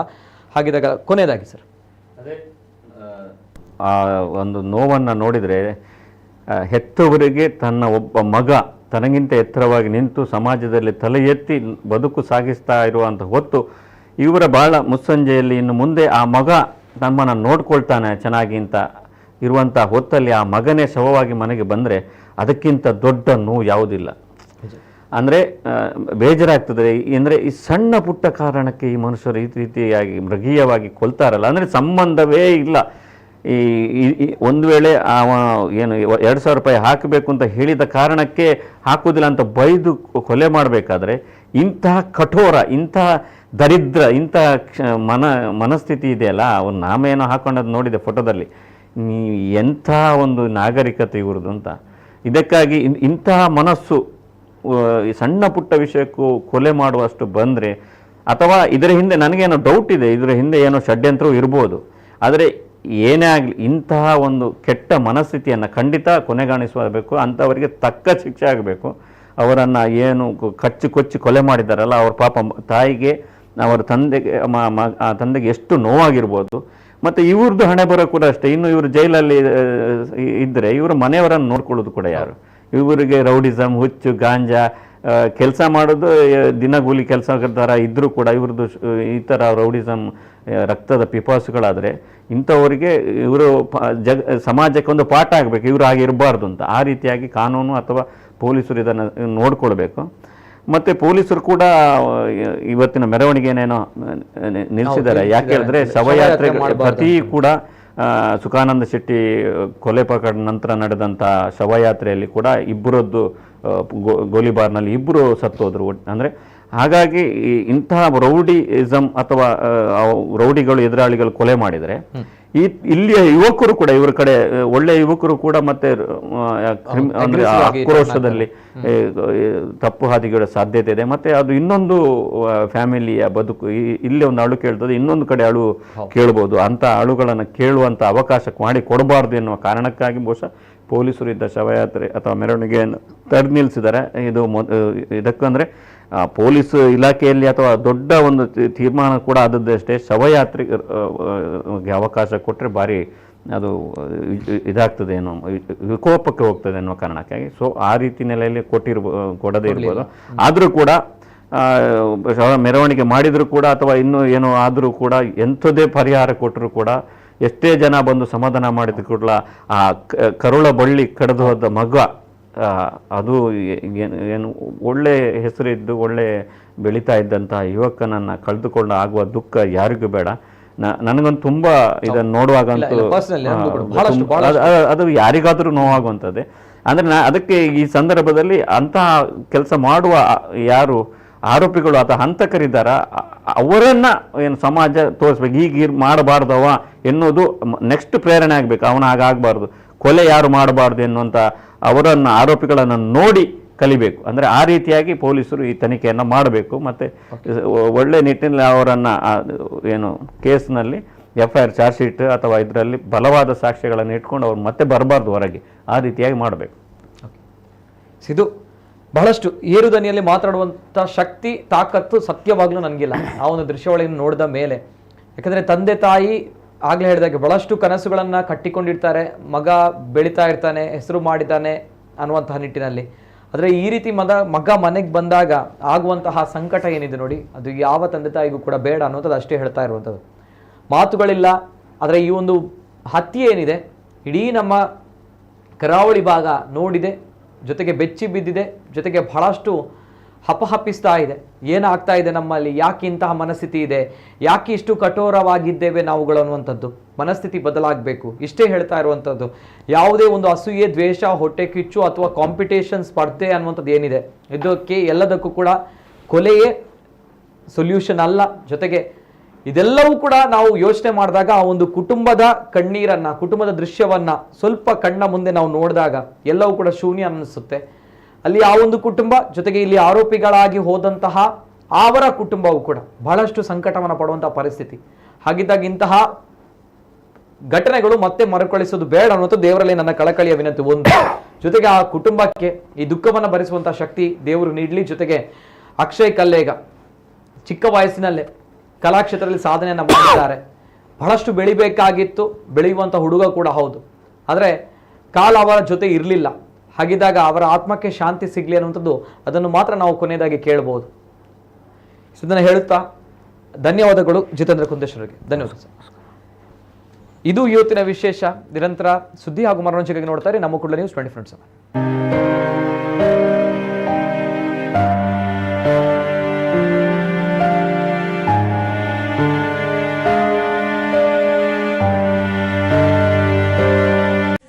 ಗಣಪತಿ ಭಂಡಾರ್ಕರ್ ಅಂಡ್ ಸನ್ಸ್, ಮಂಗಳೂರಿನ ಸುಪ್ರಸಿದ್ಧ ಹಸಿರು ಪಟಾಕಿ ಅಂಗಡಿ.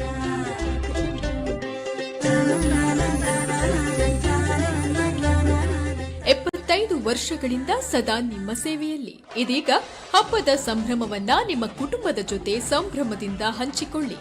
ದೀಪಾವಳಿ, ತುಳಸಿ ಪೂಜೆ,